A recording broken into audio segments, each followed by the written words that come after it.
One with nature. Fallen leaves, adorn my night. The wind knows me.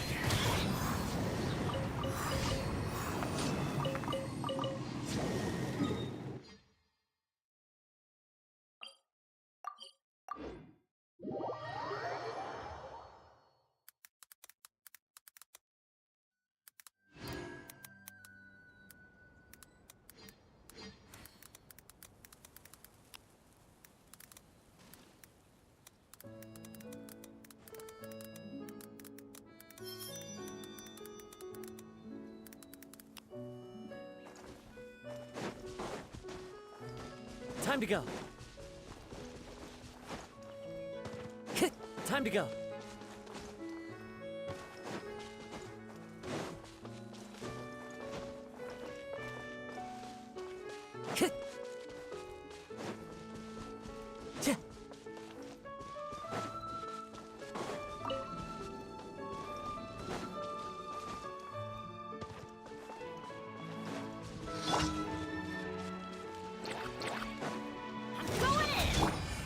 Into the wind. As one with wind and cloud.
Yeah.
Add Astra.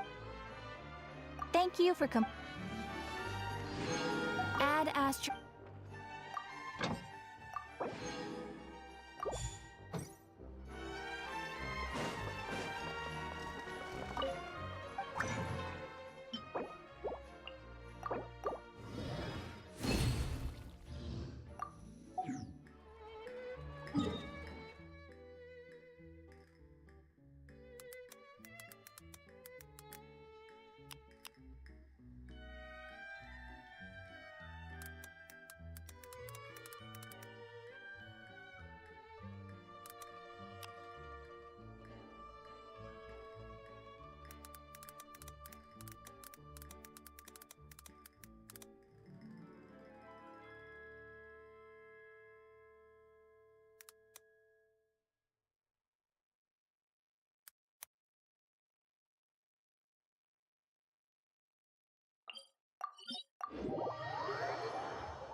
escape.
Time to go.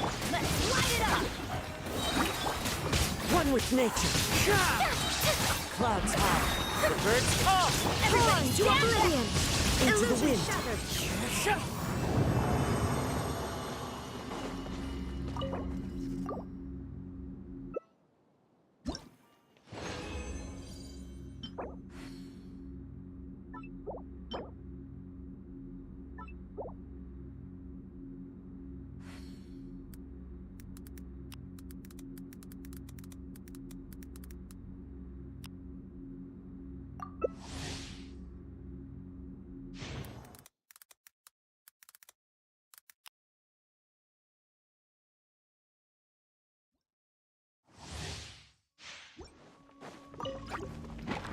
The wind knows.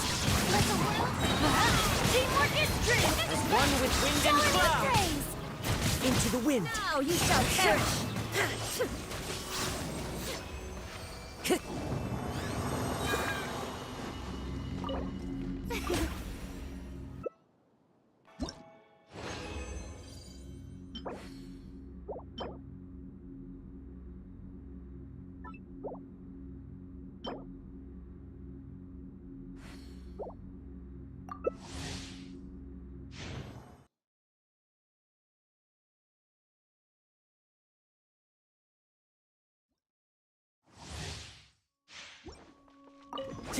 Everybody stand to shine! One with nature. Clouds high. The birds call. Into the wind. Inazuma shines eternal!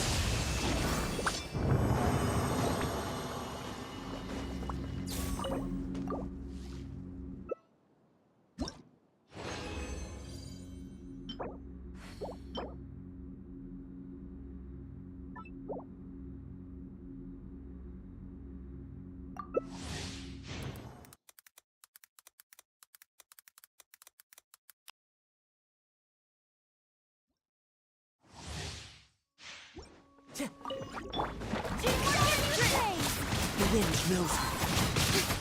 As one with wind and cloud. One with nature. Shine down! Now ye shall perish!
Wherever in this world I roam, I carry memories of my home.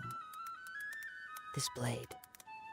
It is the last link I have to the land of no my birth. purpose whatsoever.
Fallen leaves. Adorn one to oblivion! Swirl!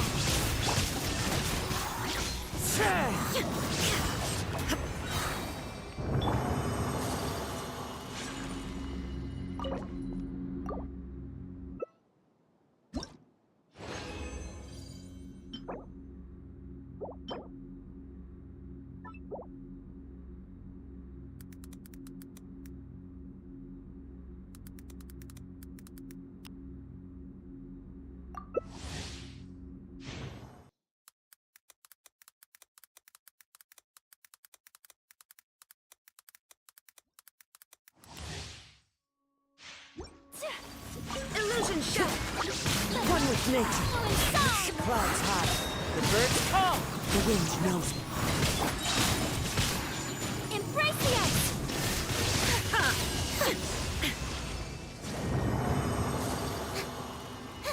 Yep.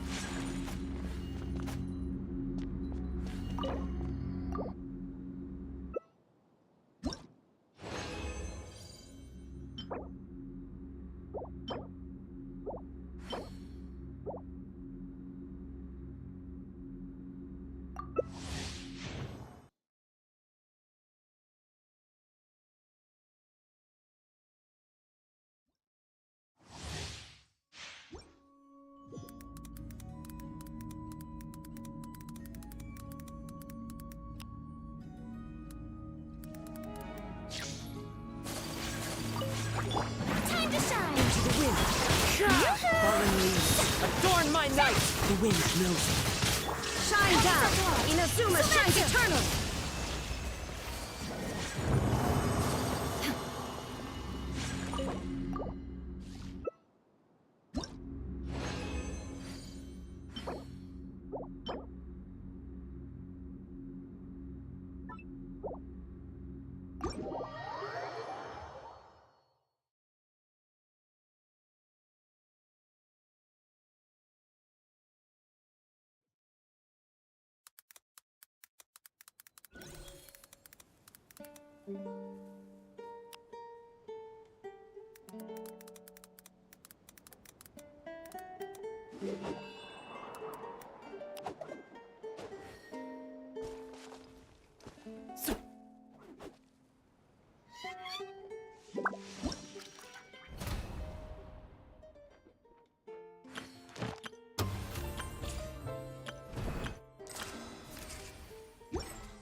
All the world holds dear is but a backdrop of constant motion.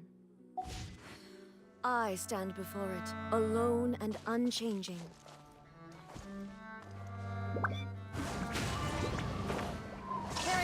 ready!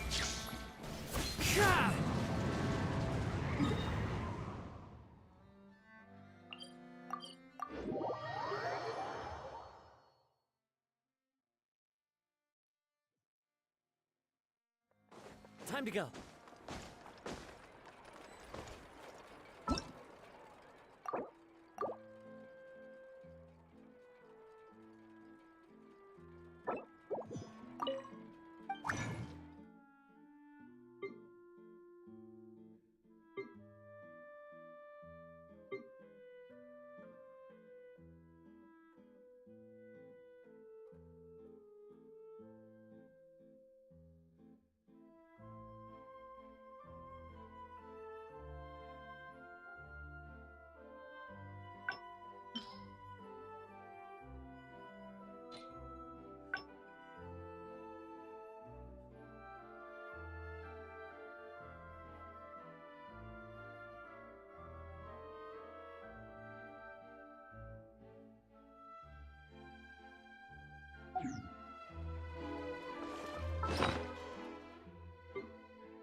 This scenery is wonderful.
Time to go.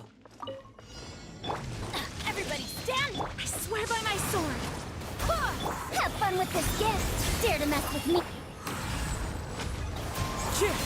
As one with wind and cloud.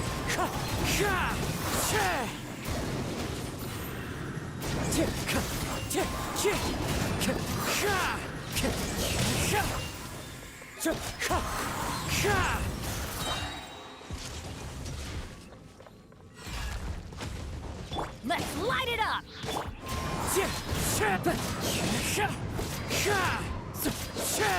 Wind Strider.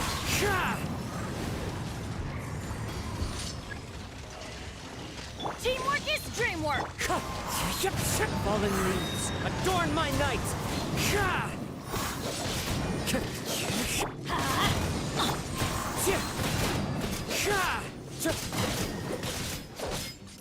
Wind Strider.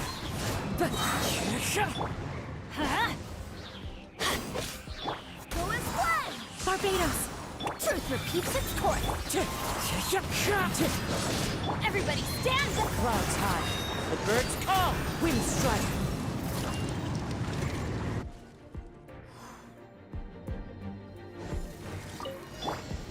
Stabilize. Rain cutter! Rain outlines your fate! Nope! Here comes the catch! Busted! Go!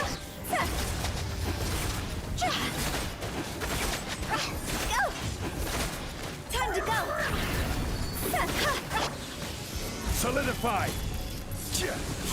This is order. Let me weave you a verse. Body and mind. Rain outlines your... Game's up. Run's over. Quietly now. Gotcha.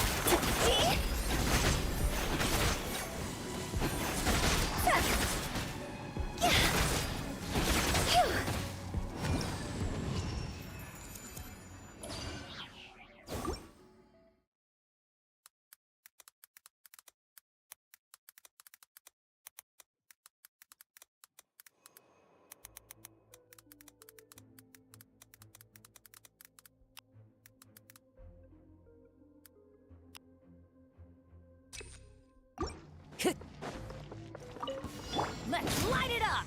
Too late for regrets! Wind, hear me! Let's light it up! Dare to mess with me? Teamwork is dreamwork! Have fun with this gift!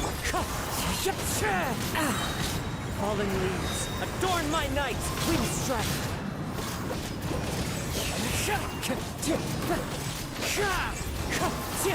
I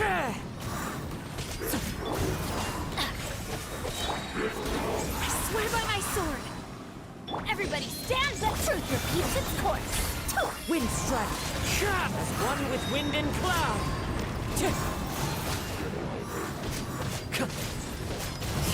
That hurts. I'm going in! Wind, hear me. We'll see about that! Clouds high. The birds call.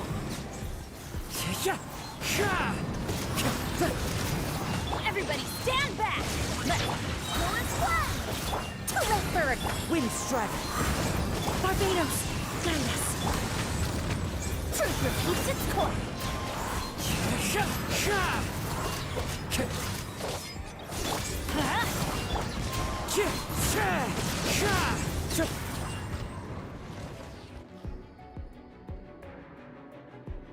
Go! Gather! Witness the power of Gua. Know my sword! Huh? Busted! Here comes the catch. Take it easy.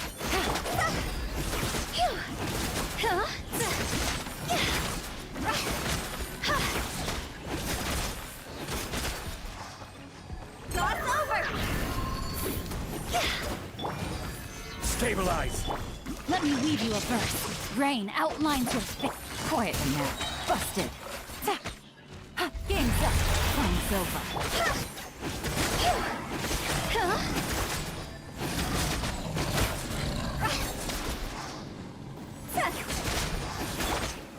Solidify! Rain cutter. now. Busted. Here comes the catch. Go! Time to go! I will have order. Witness the power of the... Gotcha. Game's up. Fun is over. Quietly now.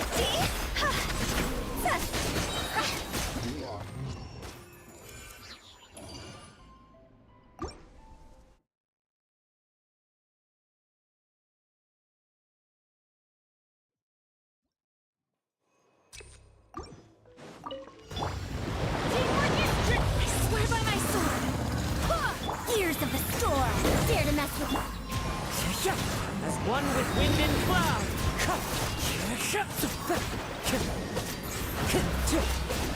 Wind strike.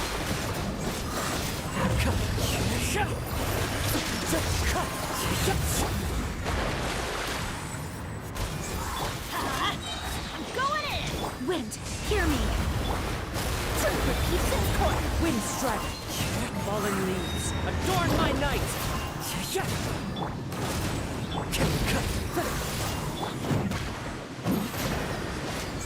Teamwork is dreamwork! Too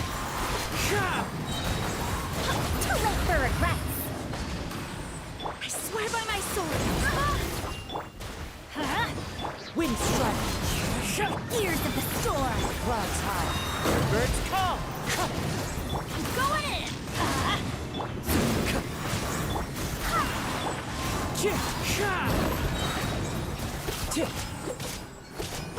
Wind strike. Wind, hear me.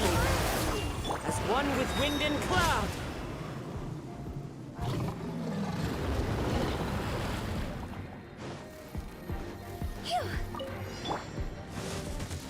Stabilize. Know my sword. Rain outlines your fate. Order guide you. Rain cutter. Gotcha. Busted. Things are about to get dicey. Higher, higher, hands on fire! Go! I will have order. Gather. Know my sword. Nothing was Witness foretold. power. Gotcha. For the eternal oasis. The show's only just begun. Draw's over!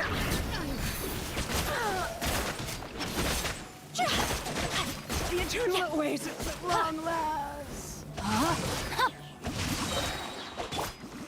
Solidify. Rain cutter. Think here comes the catch. At least you were here to watch.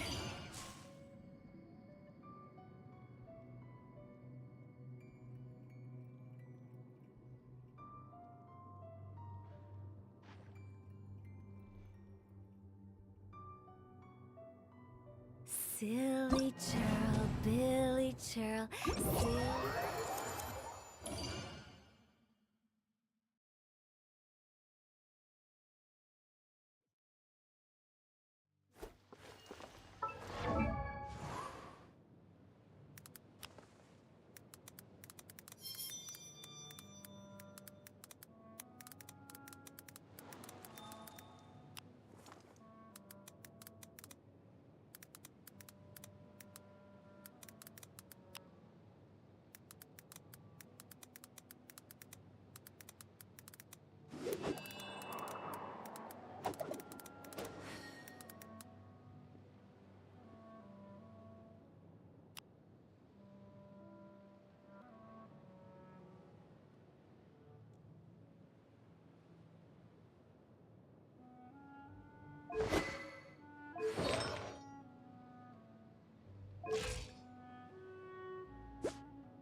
Everybody stand!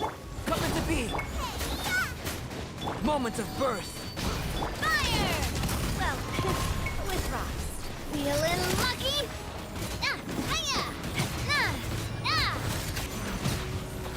Hey there! I'm going in! Burst forth! Witness my great undertaking! Into the fire! Your proper send-off! From the Spina with love. Umbrella warfare, I guess. This one's got your neck. Let's light it up! Coming to be! Moments of birth! Teamwork is dreamwork! Nice and spicy. Eat this! Fire! Well, with rocks. Hey there! Ha! Watch out! I'm going in! This feels this ancient power. Fire! Well, you're toast! This one's got your name on it! Hey there! Burst forth. Moments of birth. Teamwork is dreamwork! Attack! Let's light it up! Get them! This one's got your name on it! Haha! This one's got your name on it! Everybody stand back! Come into being.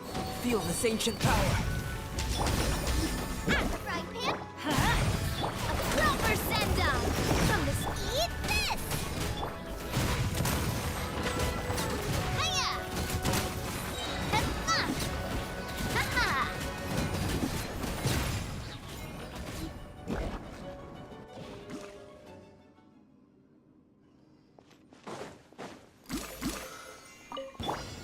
Let's get down to business. Midnight Fantastic! Let me weave you a verse. Rain outlines your fate. Attack! That's the way. Umbrella warfare, I guess. Hey! Feeling lucky? Hiya! It's my lucky day. Feeling lucky? This is order. Solidify. As you wish, main Freud. Rain cutter. Know my sword. Rain outlines your Attack! That's the way. Watch out! Ha! Ha! Hey there! Gather. Wings of darkness, come! Let me weave you a verse. Order guide you. Proper send-off from Messina with love.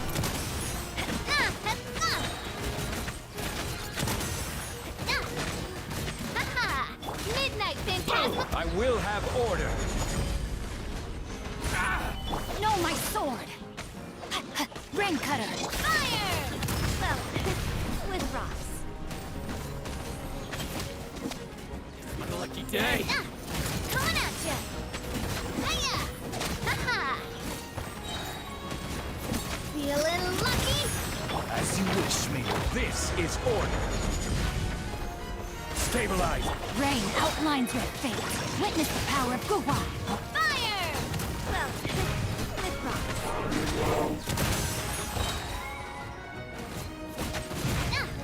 Watch out! Midnight Phantasm. I will have order. Gather.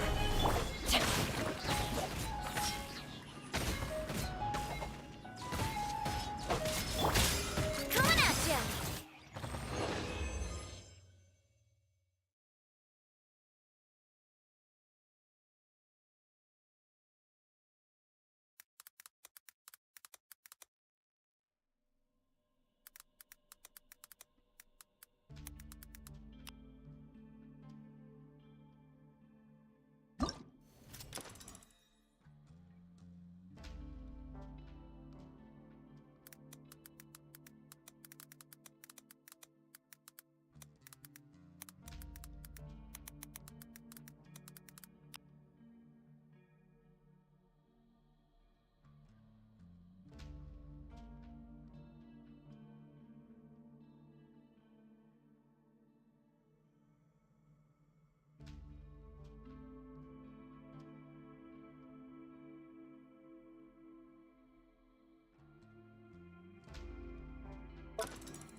your weapons! Let's light it up! Out of the frying pan, I summon thee! I'm going in! Midnight Phantasma. You asked for it! Stop right there! You're toast! Let's light it up!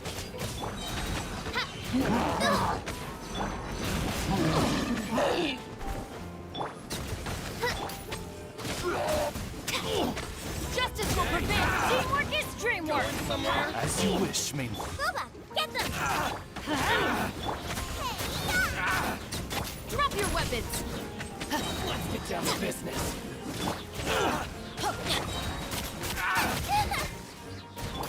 You asked for it! Everybody stand back! Midnight Phantasmagor. Nice and spicy! There's more. Help! Final warning! You're toast! Let's light it up! Why do they never miss? No rest for the wicked. Justice will prevail! Teamwork is dreamwork! Booba, get them! Stop right there! Shadow Raven! Let's light it up!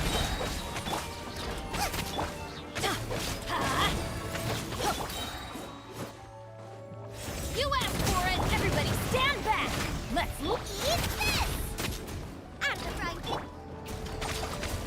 drop your weapons! by royal decree!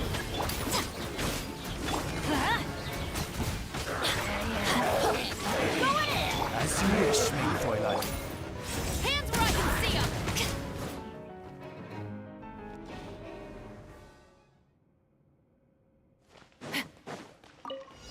Here's backup. Fire it up. Final warning! I'm always watching. Torn to oblivion!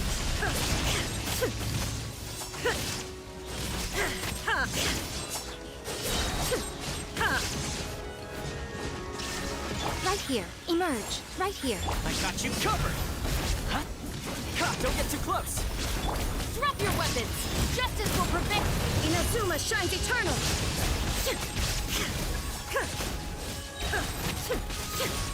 Illusion shot! Nothing lasts forever. Emerge. Right now. Emerge. Supporting fire. Fire it up. You asked for it! Shine down! Torn to oblivion!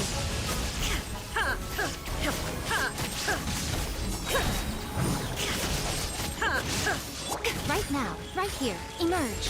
Check this out. Ta. A sight to behold. Hands where I can see them! Final warning! Here's backup. Inazuma shines eternal!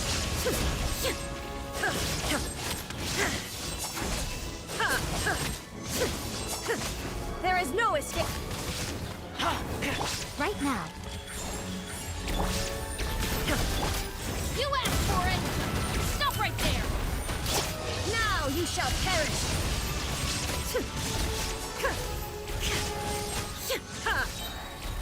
I got you covered. Justice will prevail!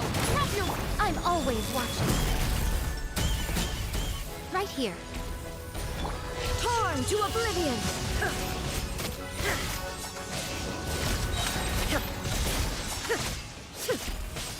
Shine down!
Lights out. Embrace the ice. Whirling snow. Let's light it up! You can't run! Take flight. I'm going in! Eat this! Judgment! Shiver! Sakura swirl! Yeah.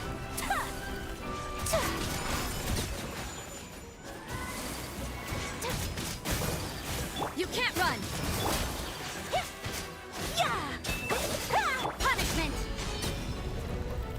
Yeah. Kamisato art! Sumetsu! You can't run! Let's light it up! Teamwork is your toast! Shiver! Whirling snow! Judgment!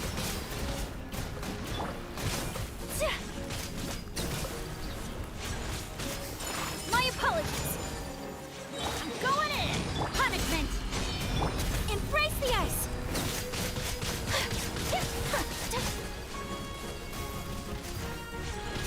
Take flight!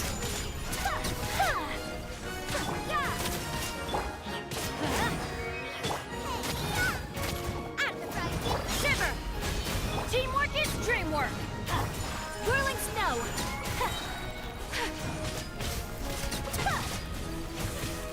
Sakura swirl!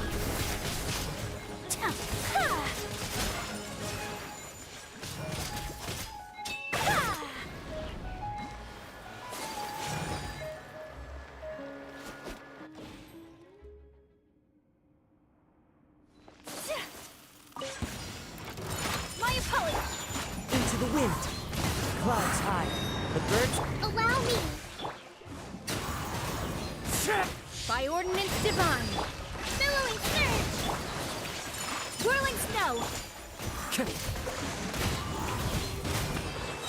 Kamisato art! Summit! The wind knows me. As one with wind and cloud. My apologies! Yeah! Thrust and rebuild! Sakura swirl! Yeah! Yeah! Wind strike. Clouds high. The birds call. Do your master's bidding!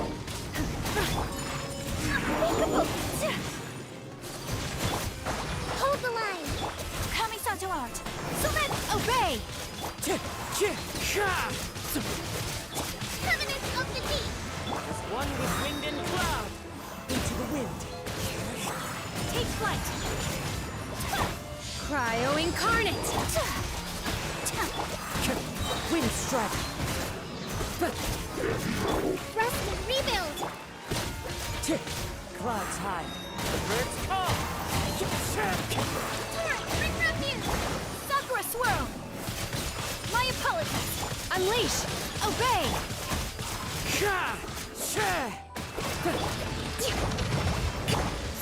Fallen leaves. Adorn my night. Do your master's bidding! Take flight! Billowing surge! Allow me! Embrace the ice!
Ready for anything. I have high hopes for this journey.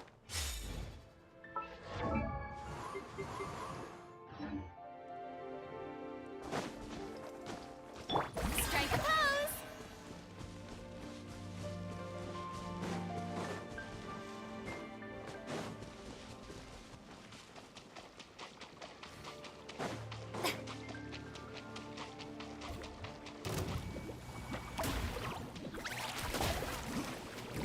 Shower me with praise!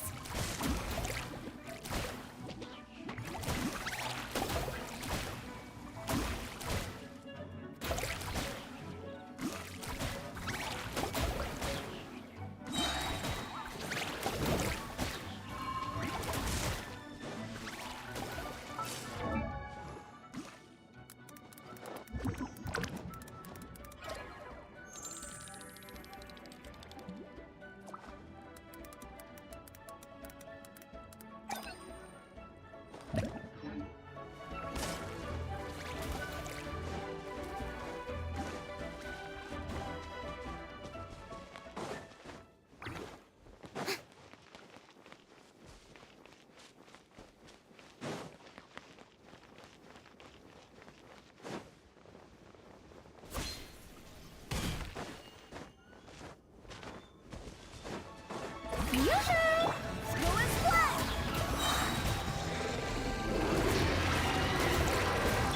Let my name echo in song! Truth repeats its course. I swear by my sword! Wind strike. Clouds high. The birds call!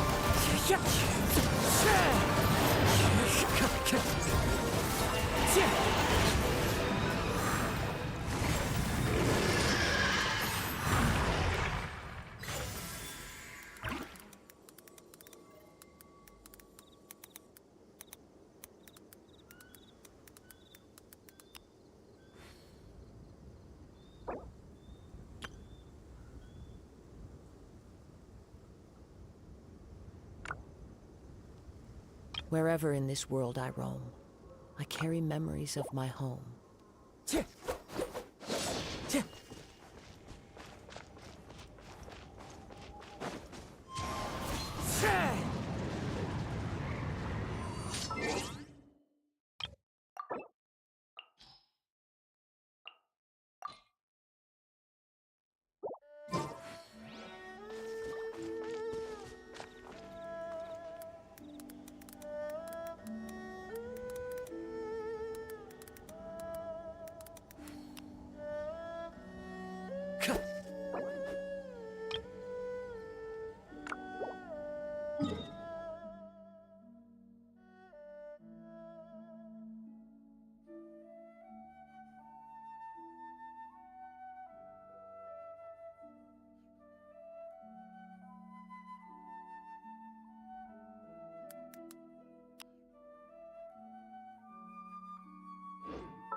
A blade embraces its duty, as a jeweler cherishes their gems.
I created another universe and founded paradise. For I...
There are leaves around, and I know just the tune to accompany them, if you wish to hear it.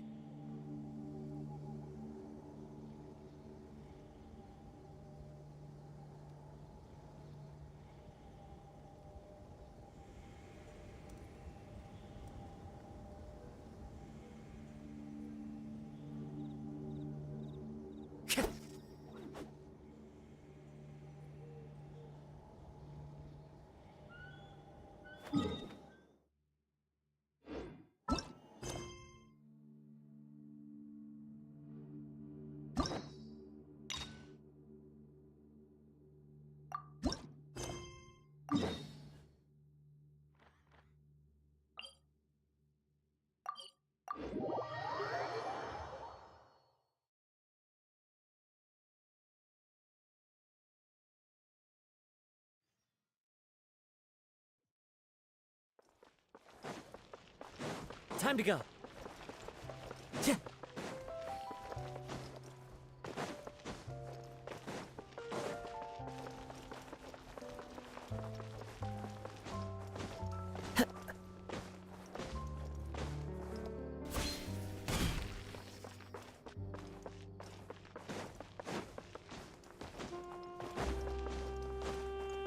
Hey, isn't that Charlotte? We're always running into her. What's she doing this time? Oh, looks like street interviews. Paimon has a funny feeling that we might be in for an interesting time if we go check it out. Shall we? I see. So you believe that this warning letter was sent by the Phantom Weasel? Absolutely. I've said it before and I'll say it again. The Phantom Weasel never acts as you expect. He must have faked his own death 10 years ago using a body double.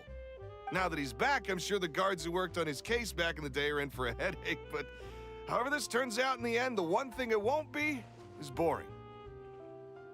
Couldn't agree more. As a journalist, I'm gonna get a lot of mileage out of this one. Thank you, sir, for your time. Now, whom should I interview next? Huh? Hey! What a coincidence! Fancy meeting you here. Perfect timing. So, the Phantom Weasel's latest warning letter. What are your thoughts? Yeah, this is the first time we're hearing of this one. Could you clue us in? Huh? Oh, sorry. Yes, this case is from a decade ago. I guess you wouldn't know about it. Well, not to worry. You're in good hands because I'm a professional. The story goes like this. 10 or so years ago, a phantom thief became active in the court of Fontaine. Known only as the Weasel. Nobody knew his true identity, and the authorities never managed to catch him. Wow, cool! He sounds like one of those mysterious night burglars that you read about in novels. Precisely. Well, except the part where they actually have a good reputation. Our Weasel targeted whatever people held dear, and no one was safe from his predations. He would just as soon steal a necklace from a rich merchant's safe as he would a toy doll given to a commoner child for their birthday.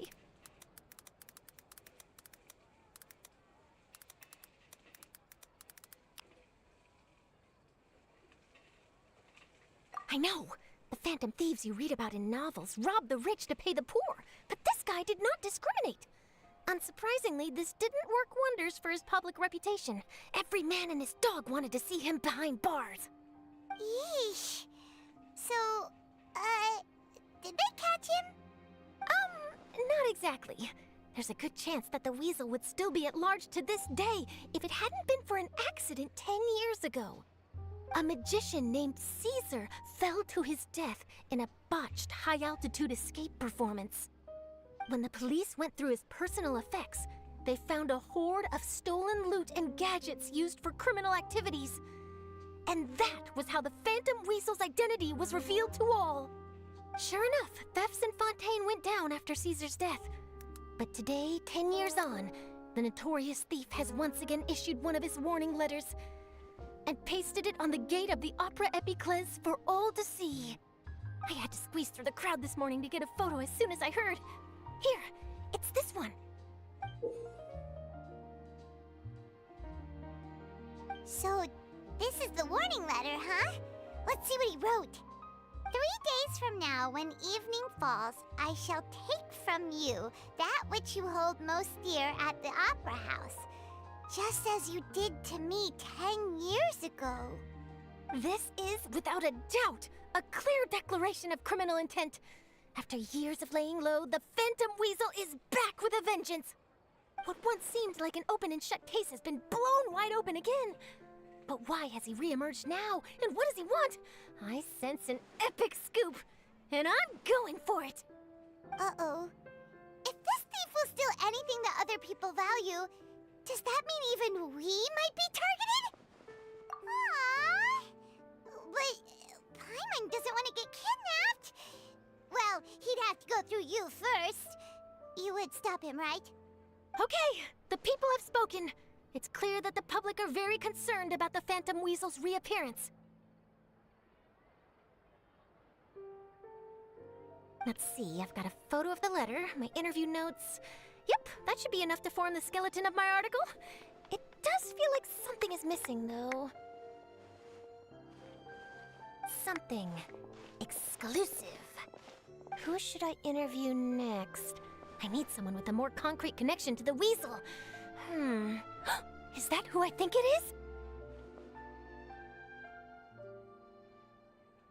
Lenny! Magic, magician, Caesar! The Phantom Weasel! That's it! Let's go interview Lenny! You see, the original Phantom Thief Caesar was a magician too! And what do Phantom Thieves and magicians have in common? They both have an air of mystery about them. Perhaps there's a connection there. Are you serious? What sort of a deduction is that? Oh, relax! My journalistic instinct tells me that an exclusive news story is beckoning. Let's go! No time for delay!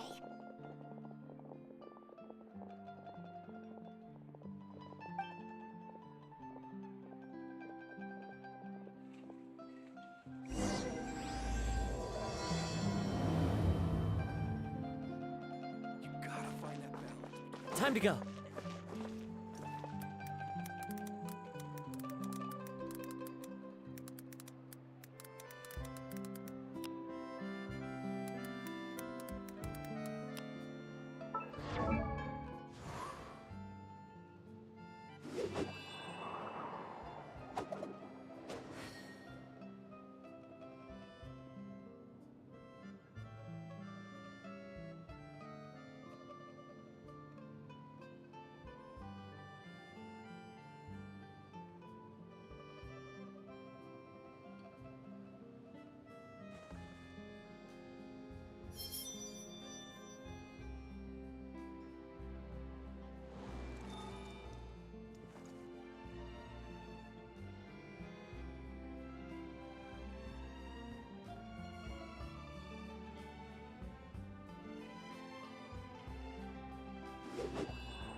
Mr. Magician! How did you know which card I picked? Oh, it's simple. Come closer and I'll let you in on my secret. Magicians have a special skill called telepathy, which means we can read other people's minds. Really? Then, what am I thinking now? Well, first you need to relax, because I can see that you're clenching your fist in your mind, as if to say, no, I mustn't let him guess it. Aww. And now you're getting a little flustered. You're trying to find a way to empty your mind, to think of nothing at all. But the more you try to hide a secret, the easier it'll come out. You snuck out from home today, didn't you? You told your family a little lie so you could come out and play. Now, that's not a good habit. You can tell? Oh boy, you really can read my mind. Of course. Oh, and that's the end of my performance. You should really be heading home. Remember to apologize to your family, all right? They must be worried about you. All right, got it. Bye, Mr. Magician.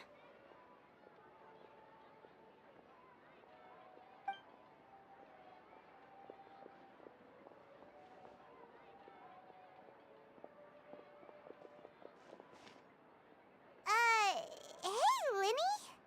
Why, hello. We meet again. Are you looking for me? What's the situation? Well, why don't you guess, Mr. Telepathic? Oh, please. You didn't believe that spiel, did you? The power of telepathy is quite beyond me. I'm sure that child would beg to differ. Seemed like you were right on the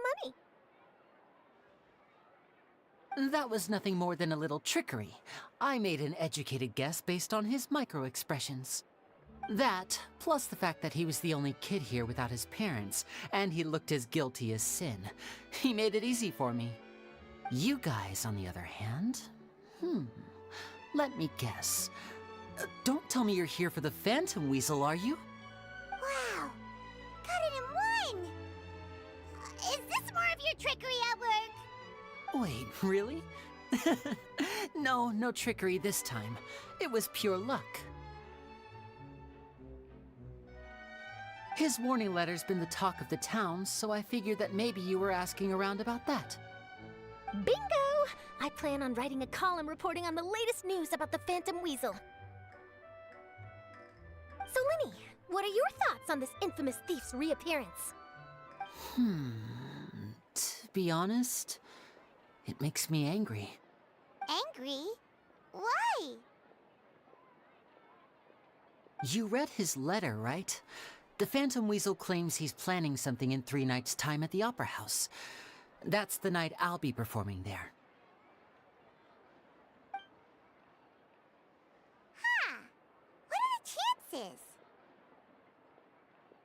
Wait a minute, you don't think he's after you, do you? Well, if he is, then his warning is clearly a direct challenge to me personally. And if he's not, then it's still going to be a huge headache for me. The mere mention of the Weasel's name is enough to scare people off. So once the contents of that letter get out, barely anyone will be showing up to watch my show. But I've been preparing for this for a long time. I'm not about to let him ruin my big day. This leaves me with only one choice. I have to expose the Phantom Weasel's identity before the show begins. Really? So what you're saying is, we might get to see a live duel between a famous magician and an infamous thief? Wow, this has exclusive written all over it! To be honest, I'm not sure if I'll emerge the victor. The Phantom Weasel is a notorious crook, infamous for his inscrutable methods. You're being far too modest, Linny. I think your magic tricks are even more inscrutable than those of a thief. Thanks for the compliment, though I have to say, I don't care much for the comparison. A lot of people liken magicians to thieves because we both have the ability to make things disappear without the person noticing. But there's an important difference that these people overlook. Allow me to demonstrate with a quick magic trick. Here, I have a flower, just an ordinary flower that was picked not long ago. Watch it carefully now.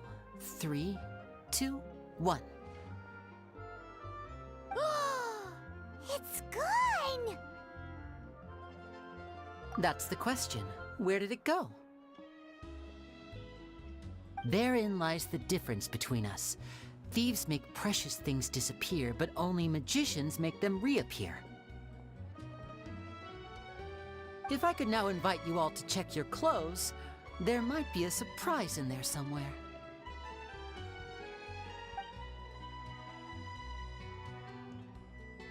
A surprise? Let me see!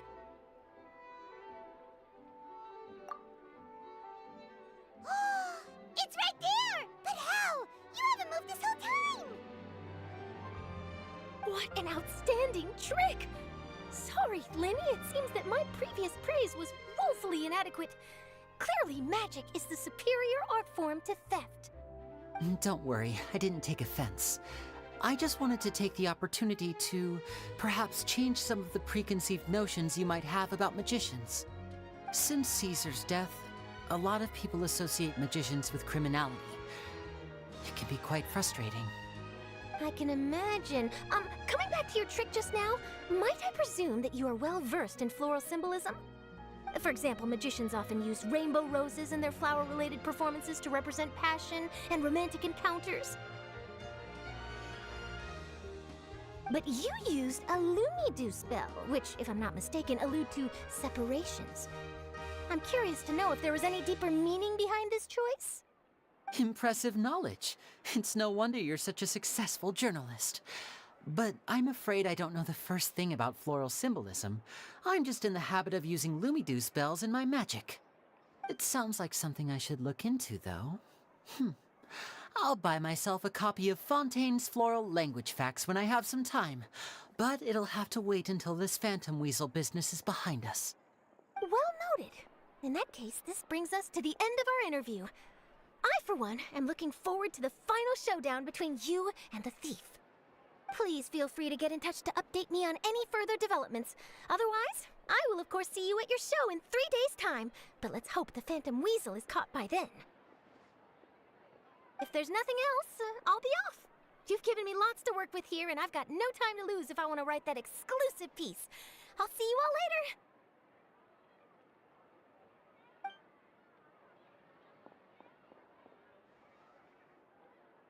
So, Lenny, are you gonna tell us how you did that flower trick now?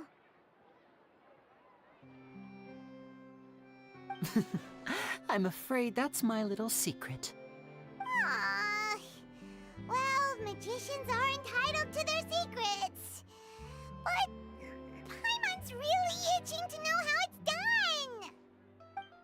You feel it too, right? So itchy! Not so itchy then, huh? Well, since you're so concerned, how would you like to serve as my temporary magician's assistants and help me investigate? Magician's assistants? Oh, that sounds fun! Assistants are technically magicians too! Also, it'll bring us one step closer to figuring out how that darn trick is done! Shall we go for it? Excellent. Thank you for putting your trust in moi. The first thing we need to look into is who Caesar really was. If he truly was the Phantom Weasel, that means that the Weasel is dead, and whoever wrote this warning letter is just a copycat criminal. But if he wasn't the Weasel? Well, that'll make things more interesting. It would mean that the Weasel lives, and he's been laying low all this time in some corner of Fontaine. And if we're investigating Caesar, his fiancée Gemma is a good place to start. Word is that she visits the cemetery often, so I asked Lynette to wait for her there. We should make a move. Let's go and rendezvous with Lynette.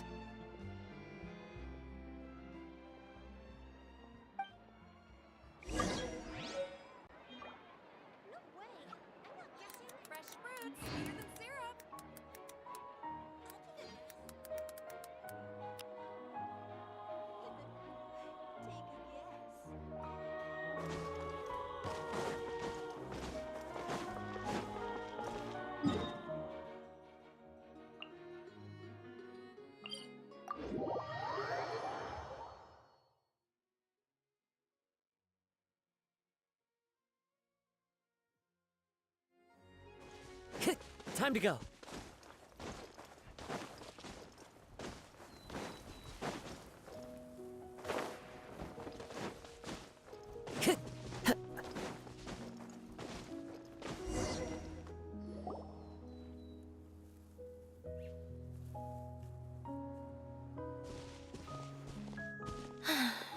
You took your time.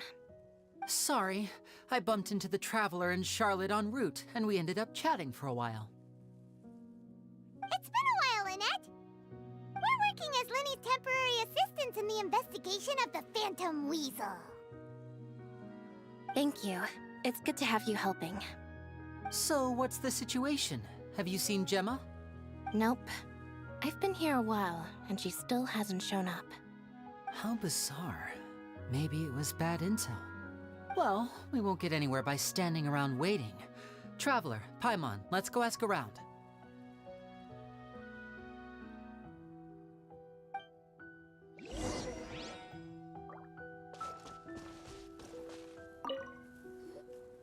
Excuse me, good sir. Do you by any chance know a Gemma? Gemma? You mean Caesar's fiance? Sure I do. What's this about? I'm just trying to get a hold of her because I need her help with something. I heard she comes here a lot. Yeah, she does. Poor thing. It's no secret why either. She's heartsick. Ever since Caesar passed away, she's been coming here once every week to clean his grave. Often she just sits there in front of his headstone, lost in thought. Sometimes she talks to herself. I asked her what she was doing once. She said she wanted to speak to him again. She knows he's gone and can't hear her from the grave, but she just likes to spend time there, telling her fiancé all about how her life is going. And she's been doing this ever since Caesar passed away? Oh, so 10 years. Wow. Their love must have been really strong. I'll bet. Caesar's reputation fell apart after his identity was revealed, so no one else visits his grave. Gemma's the only one who still thinks about him after all these years. I don't know if the mind lives on in the waters after death, but if it does, I'm sure Caesar must be grateful to have someone who remembers him fondly. If I'm honest, I think this is all so unfair to poor Gemma. Her fiancé was a low-life crook. He doesn't deserve someone like her. Anyway, all of that said, she's running later than usual today. Normally, she'd be sitting in front of his grave by now. I wonder if she's okay. Well, that's everything I know, I'm afraid. You might have more luck asking some other people. All right, well, thanks for sharing all of this with us. We'll keep asking around. You're welcome. I just hope she'll be able to move on one day.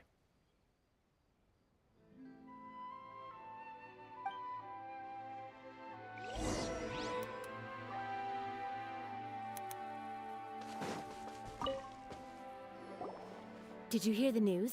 They're saying the Phantom Weasel's back. You're kidding. Wait, isn't he dead? I don't know anymore. All sorts of news flying around nowadays.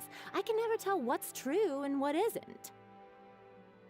But what if, just hypothetically, I mean, what if this weasel's the real deal and Caesar was framed? Called it. Seriously, 10 years ago, on the day it all went down, I said to myself, you know what? This guy's been set up. The Caesar I knew was a good guy. He gave balloons to children on the street, for Pete's sake. What, are we supposed to believe that he was a balloon thief or something? Give me a break. Oh, please. Weren't you the one cursing his name to high heaven when the police announced the news? You were all, that gosh darn lousy son of a, you think you know a guy, or words to that effect. Wait, did I say that? I don't seem to recall.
Hello there.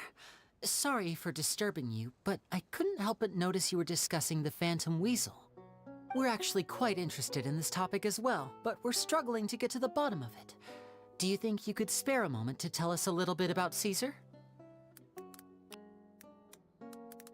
You've come to the right people. Yep, I was there. Back when Caesar used to perform magic tricks on the street. He was a great magician. The best trick I ever saw him do was pop a transparent balloon, only for a whole bunch of doves to fly out from the inside. I was right up close and didn't blink or look away once. But for the life of me, I still don't have the faintest clue how he pulled it off. Really incredible stuff. I saw him perform too. He always used to bring some gifts along for the kids who came to watch his show, and he'd hand them out after he was done. Sometimes, he even got the kids to write their wishes down, and then he'd make the items on the wish list appear in his next show. Huh. He doesn't sound like such a bad guy. But after he died, there were also rumors that he used the wish list to find out what was precious to people, with the intent to steal it later. As I'm sure you know, the Phantom Weasel would steal just about anything from anyone. Whatever the case, now that the Weasel is back, Caesar's become a hot topic once more. I bet Gemma must be pleased. If Caesar's name gets cleared, maybe it'll finally give her some solace after all this time. No, speak of the devil. That's her over there. If you've got any more questions about Caesar, she's definitely the one to ask.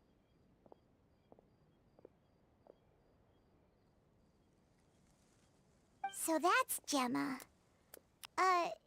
Is it just Paimon, or does it look like something's wrong? Wait, it looks like she's injured. Come on, let's see if she's okay.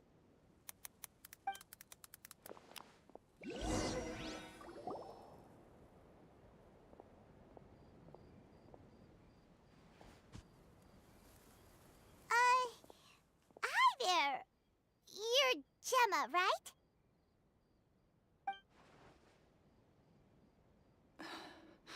Who's asking? Don't be afraid, we mean no harm. It looks like you're injured. How bad is it? Thanks for your concern, but you didn't answer my question. Who are you, and what do you want with me? My name is Linny, and this is my sister Lynette. My name's Paimon, and this here's the Traveler. We're investigating the Phantom Weasel. The Weasel posted a warning letter this morning. If he still lives, that means that Caesar was falsely accused. You knew Caesar better than anyone else. So if you're willing, we'd love to hear what you think about all this. I promise you can trust us. We won't hurt you. In fact, we'll do all we can to keep you safe. I never believed that he was the Weasel. Huh. I suspected as much. Okay, so going back 10 years, do you remember anything strange in the weeks leading up to the accident? Did Caesar have a falling out with anyone, for instance? No, not that I know of. Got it. All right, sorry for disturbing you.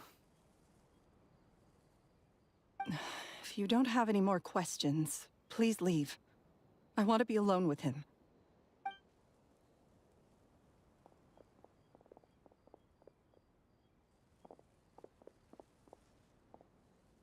Judging by the look on her face, there's definitely something fishy about her. She's lying. She definitely knows something. That's fair. We're just a bunch of strangers who showed up and started questioning her about things that happened a whole decade ago. It makes sense that she'd be wary around us. In any case, I doubt we'll get any further here, so let's call it a day. Meet me outside Hotel de Boer tomorrow, and then we'll start the next step of our plan.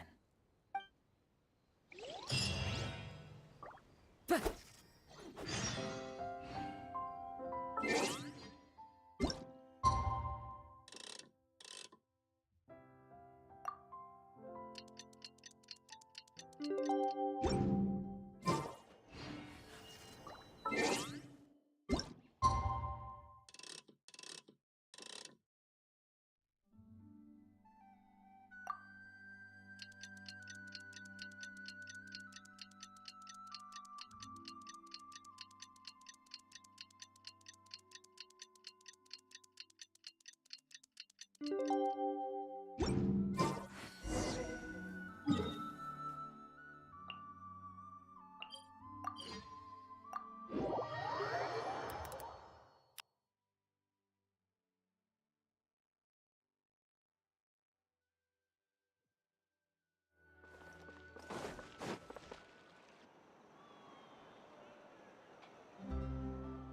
here.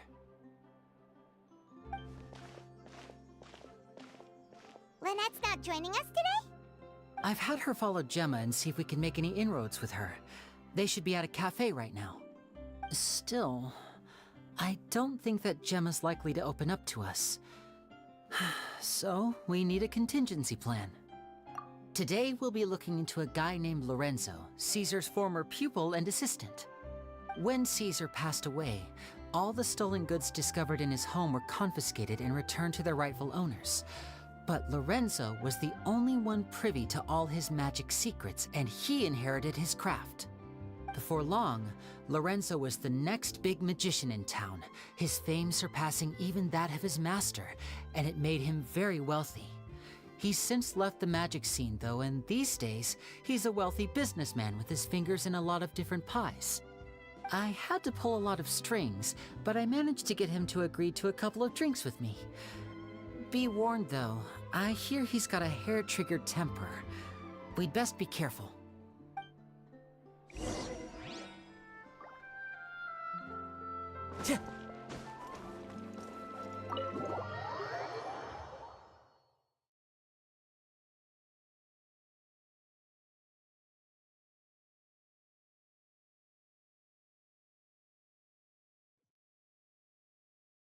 Time to go.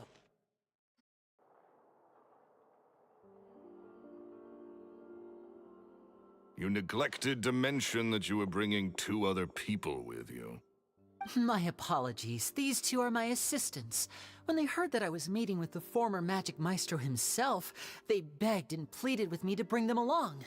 And if it's no trouble, a couple of autographs would really make their day. Oh, forget the pleasantries, just sit.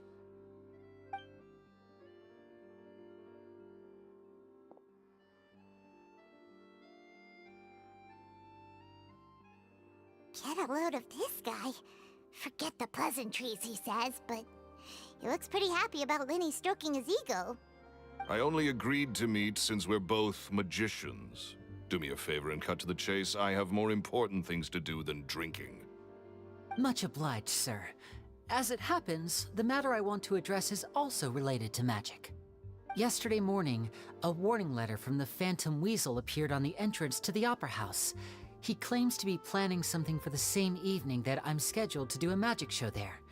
As such, I believe that I may well be his target. I have to get to the bottom of this to ensure that my show can go ahead as planned. Naturally, any investigation into the Weasel starts with a few questions about Caesar, who... What is there to investigate? Caesar was the Weasel and he's been dead for 10 years. So what if some sick creep thought it'd be funny to write a warning letter? It changes nothing. Are you trying to tell me you actually bought it? Please, sir, no need to get so worked up. I do concede that a copycat is but one possibility. Possibility? It's a fact, Linny. Look, my patience is limited, so listen carefully while I'm still willing to put up with you. The Weasel is dead. Period. Everyone knows that, so do yourself a favor and quit this investigation. It'll lead you nowhere. Look, if this affects your magic show in any way, I will personally compensate you for any losses. Honored, really, but this isn't about finances for me. My pride as a magician is what's at stake here, Lorenzo. Copycat or not, this person has thrown me the gauntlet, and I must meet their challenge head-on. Your pride? Don't mince words with me, boy. Just tell me, what exactly are you seeking to do? I want to find out the Phantom Weasel's true identity. I have to know for myself what really happened 10 years ago. What would that accomplish? And what do the events of 10 years ago have to do with you, anyway? Look, you of all people should know that a magician never reveals their secrets.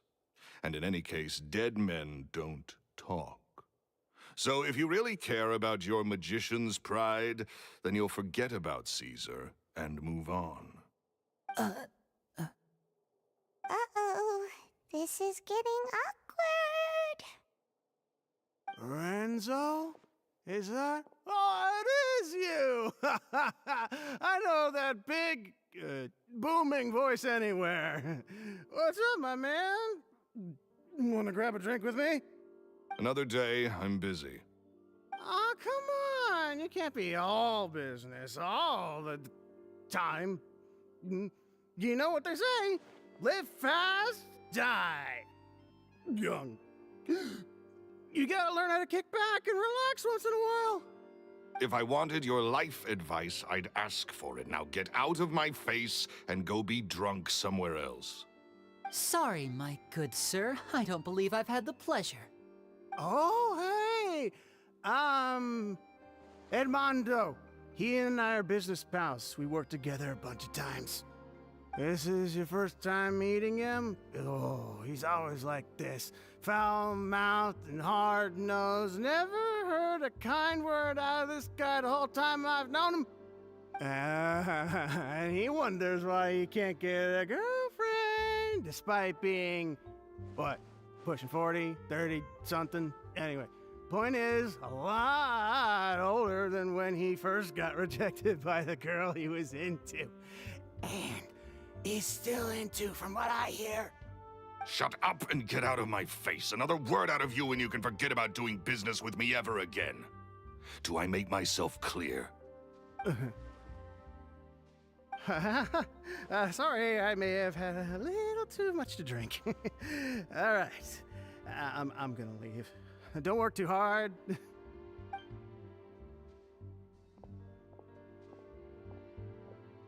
I think it's high time I made a move as well.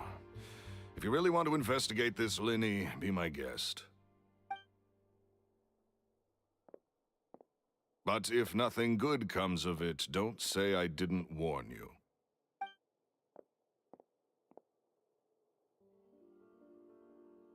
Well, that fell to pieces in a rather spectacular fashion. Any thoughts? Totally. And what was all that about compensating you for your losses? Why would someone you just met make an offer like that? He's gotta be hiding something. And not like Gemma. She was a little suspicious, but this guy's definitely covering something up. I think so too. We need to look into Lorenzo more closely. That guy Edmondo seems to know a thing or two about him. He only just left. Let's see if we can catch up with him.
You okay there?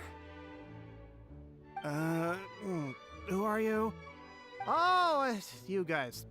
Don't worry about me. I must have had one too many. I just need to ride it out. I said way too much back there, didn't I? Yeah, I nearly talked myself into complete financial ruin. Note to self, no more drunken chats when Lorenzo's around.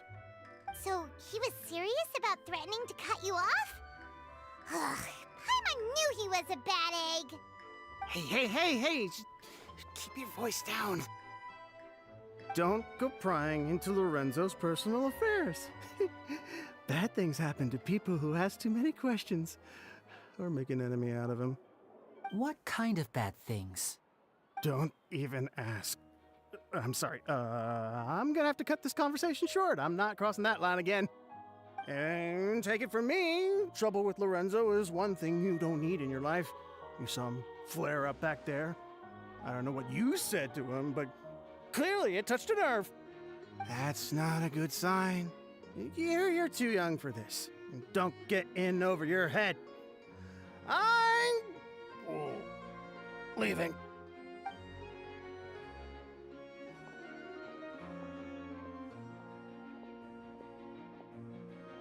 And there he goes. What do we do now, Lenny? Shh. I think we're being watched. Someone was listening in to our whole conversation. Don't say anything and don't look back. Any altercation in the city will attract the guards. We'd better take this elsewhere.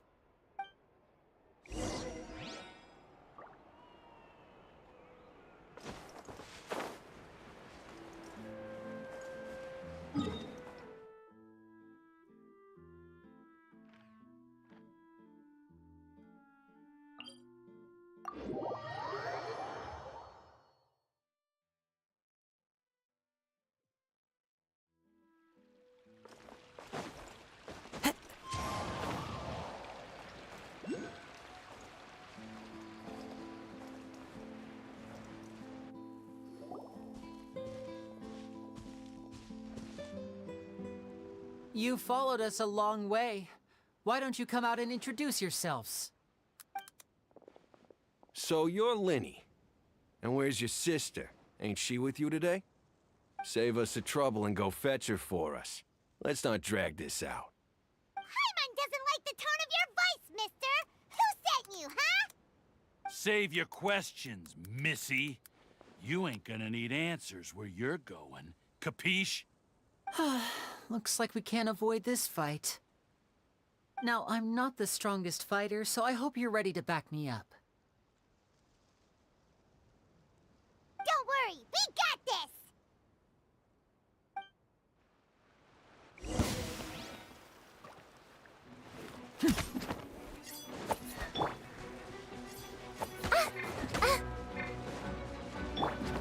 Shower me with praise!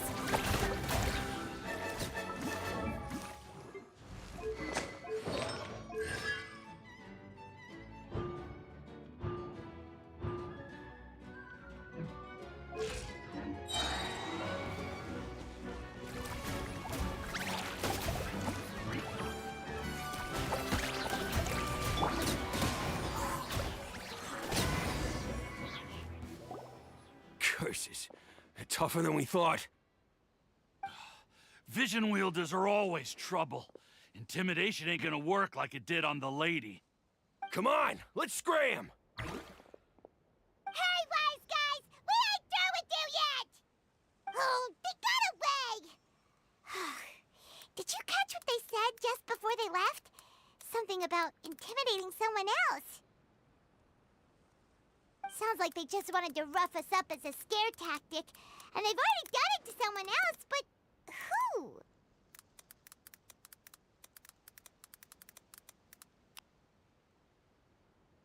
You're right. She was injured when we saw her yesterday, and she acted like she had something to hide. Maybe she was too scared to tell us the truth because those guys had threatened her. Well, if that's the case, she should be more willing to open up to us once she learns that those thugs won't be bothering her anymore. Let's head back to the cafe and see if we can get any information from her.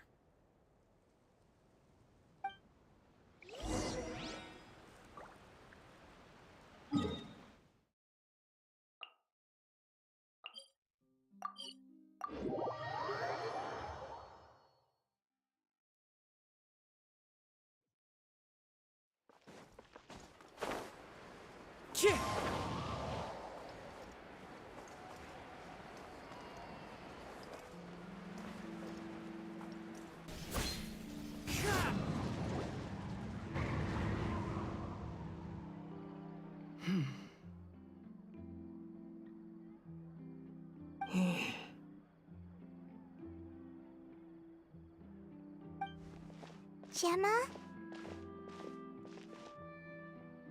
You again. What is it this time? We just ran into the men who've been threatening you, and we gave them a taste of their own medicine. So, you can relax now. We're here to protect you. What? Why? I didn't tell you anything. Why would they come after you? Sounds like they're no strangers to you. That's putting it mildly. I know them all too well, and I hate them with every fiber of my being. It's been 10 long years, and still every time I try to look into Caesar's death, they show up and warn me not to do anything stupid. How do I know I can trust you? Do you really think you can get to the bottom of it all? And why are you doing this? I'm afraid I can't reveal all the details just yet, but I can promise you this. I will expose the Phantom Weasel's true identity. Because you see, this is a personal matter of the utmost importance. I give you my word. Trust me. Okay. How can I help you? I've heard that Caesar used to have a magic workshop where he kept a lot of his personal effects. If possible, I'd like to take a look at them. Do you know where it is? The Fleuve Sonde. But the place was sealed up by the police after his death, and no one's been there since. I also know that the Fleuve Sonde is dangerous territory. Lots of hostile groups lurking around. If you're serious about going there, please be careful. Understood. Lynette, you stay here and take care of Gemma. Don't let her come to harm. Got it. But if I'm staying here, I'm ordering dessert. I mean, bon appetit. But stay sharp, too. They're likely to come for you while I'm away. Okay. Alright. Power saving mode off. I'll start taking this more seriously now.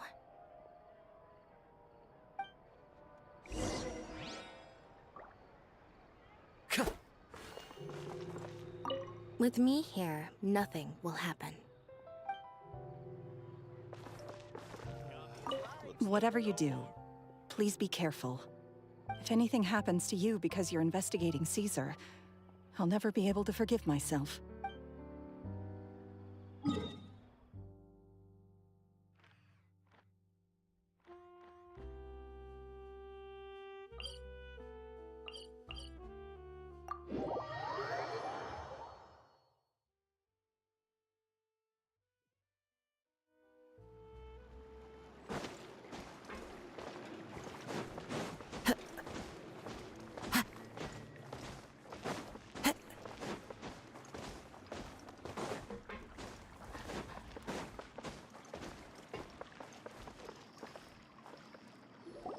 If Gemma gave us the right location, then the workshop should be right nearby.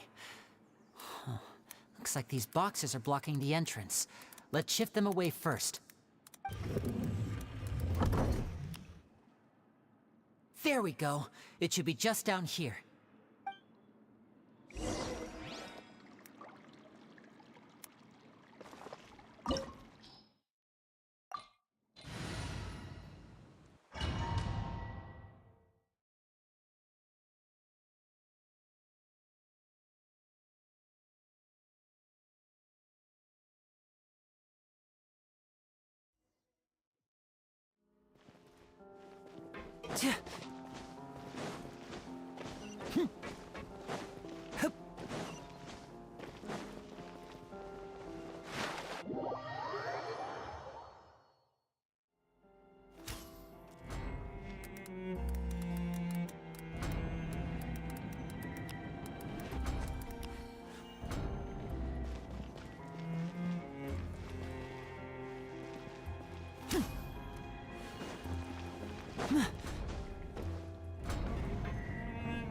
So this was Caesar's workshop. Nothing suspicious here, just normal magic props. Let's head in further. What was that? Oh, is this one of Caesar's gadgets? Guess we must have triggered some sort of device.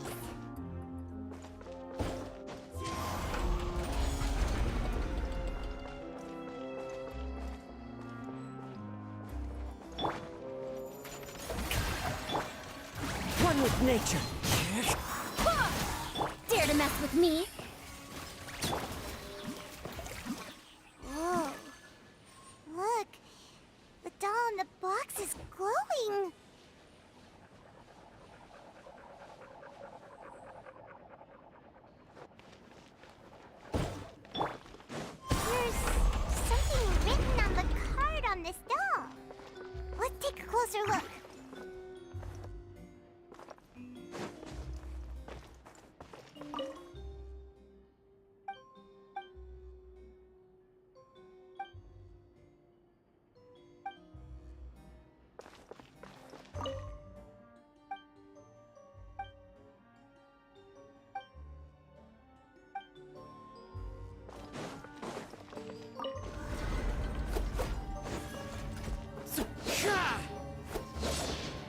These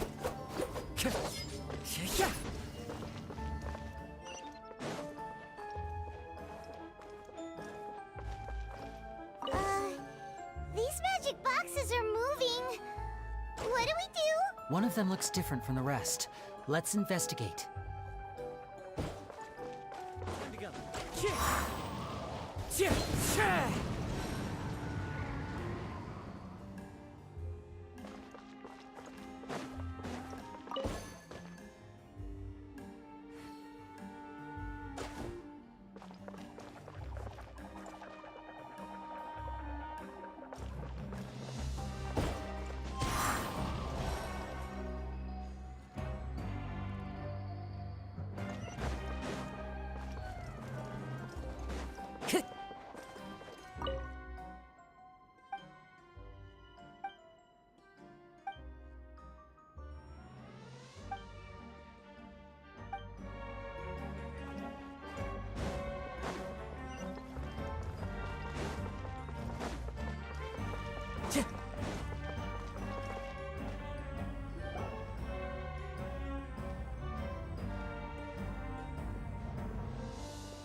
That's weird.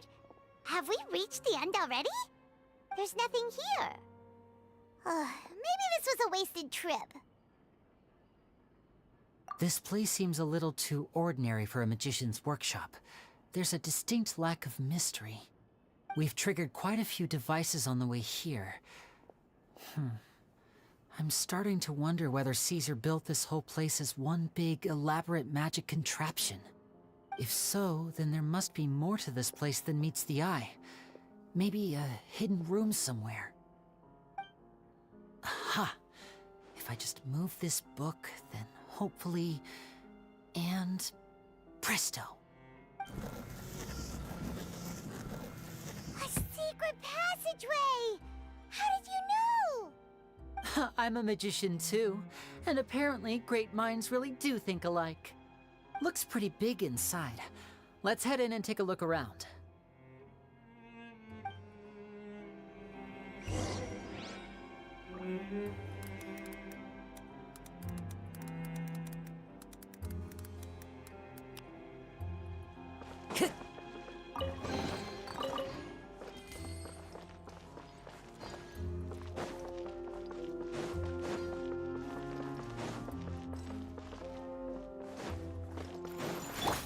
Regret. The wind knows me. Yoo-hoo! Who is what?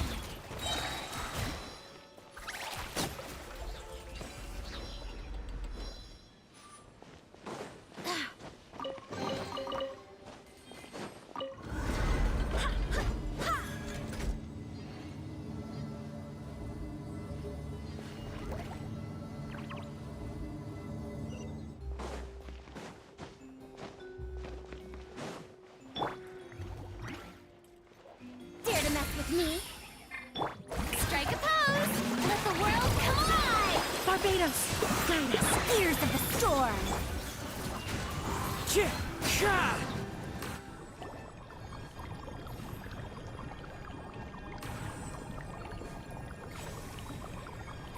Why have you stopped, Lenny? Is there some device in that box? It just looks familiar somehow. Let me check this out for a second while you guys go on ahead. If anyone makes a major discovery, let's rendezvous here. All right, see you in a bit!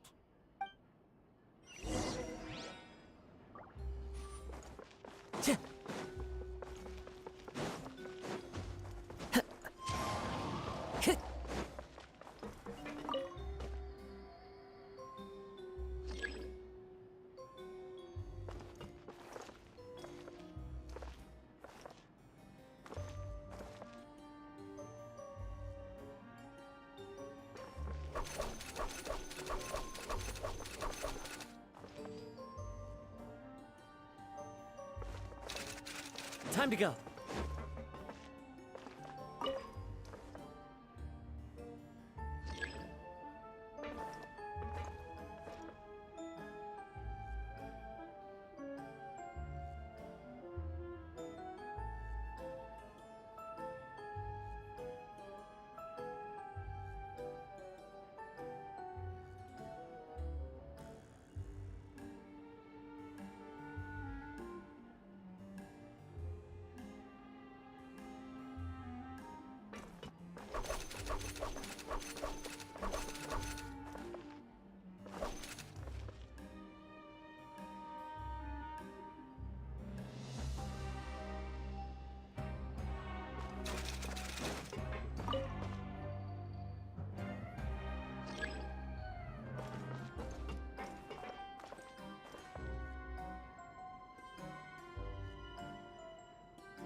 Can't step on the same tile twice. Guess we've got to finish it in one run, huh?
Bookcase is full of Caesar's own notes. He wrote a lot about the principles of magic. Whew. Much to advance for Paimon. Hey, look! Is that Caesar's diary on the table? To convince anyone to become a wanderer. This book's thick as a brick! Let's take a peek inside it, shall we?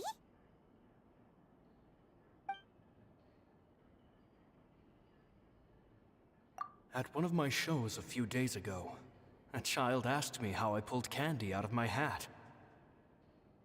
As a joke, I told the kid that the hat has a built-in wish-granting machine.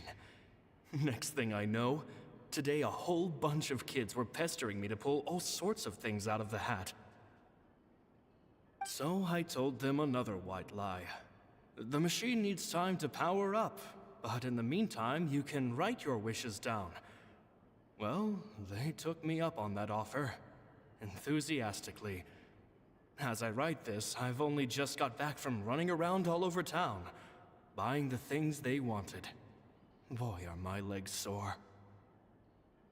I wound up saving very little this month, but that's not a major issue.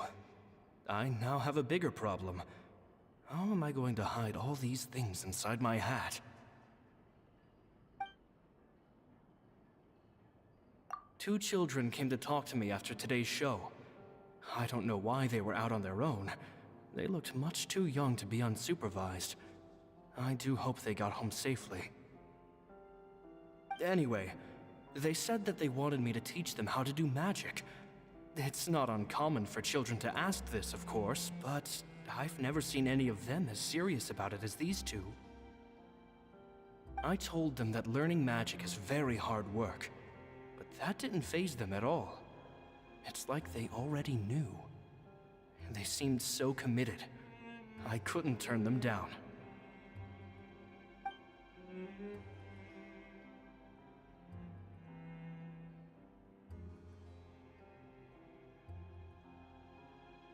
It seems like something's bothering Lorenzo lately, but he won't open up to me about it. Surely he's not upset that I agreed to teach those two children. I'll have to talk him around. I have a good feeling about those kids. They're naturally talented, and it seems like they're not new to the world of magic. They have all sorts of fantastic ideas. All I'm really doing is helping them develop a more professional standard training plan. They wanted to call me Master, but I told them they absolutely mustn't. Any magician worth their salt could have taught them what I have. They're the geniuses here. Compared to them, I don't deserve to be called any sort of master. With time, I have no doubt that they could become far greater magicians than I. My only concern is why they're so mature for their age. I fear they've had to grow up too fast. I don't dare to imagine what they must have been through. Gemma thinks so too. She doesn't like being around them. Says that their eyes are too piercing. They don't bother me, but then again, I've never been the sharpest tool in the shed.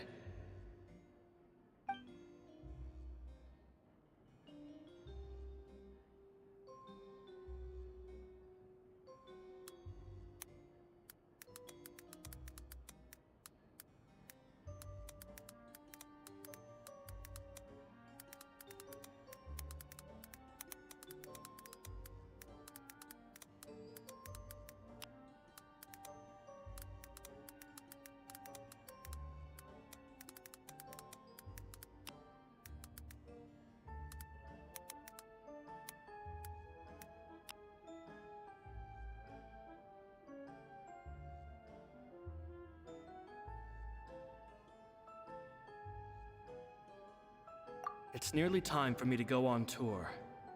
I asked the two kids if they'd like to come with me, but they shook their heads. I once overheard them talking about their father and their mission. Sounds like their parents have other plans for them. I guess we'll be parting ways soon. It's only been 10 days since I first met them, but I think that I've gotten a feel for their personalities now. They're very tough, but also very cautious, and they trust no one but each other. This, I fear, is not a good habit to have. They hide things from me too. For example, when I asked them where they live and why they wanted to learn magic, they lied. That's the thing about children. Whenever they're trying to cover something up, it always shows somehow. I can sense that their lives have been hard, possibly even dangerous too. They're not like other children. It's a shame that I can't do more to help them. After thinking things over, I decided to tell them a bit about how I see the world. It's full of lies and falsehoods. And that is why we must find our own truth. P.S. I hope they won't find my nagging annoying. Children are so opinionated nowadays. Will it do them more harm than good for someone they've only known 10 days to lecture them like that? P.P.S. Maybe I'm overthinking this. Children aren't interested in grand philosophies. It probably just went in one ear and out the other. I bet they've already forgotten every word I said. Oh, Caesar, Caesar. Just mind your own business next time.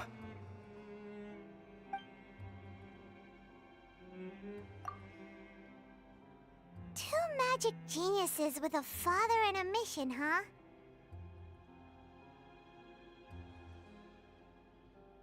Sounds a lot like he was writing about Linny and Lynette, don't you think?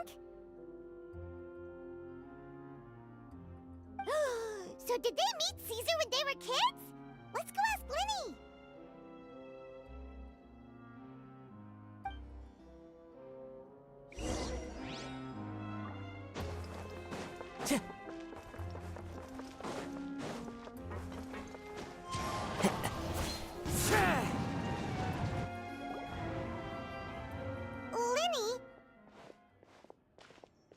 Hold that thought. As I expected, there's a lot of fishy things going on in this place. Fishy? Uh-oh, what have you found? All in good time. Before we go over our new leads, I want to tell you how a high-altitude escape is performed.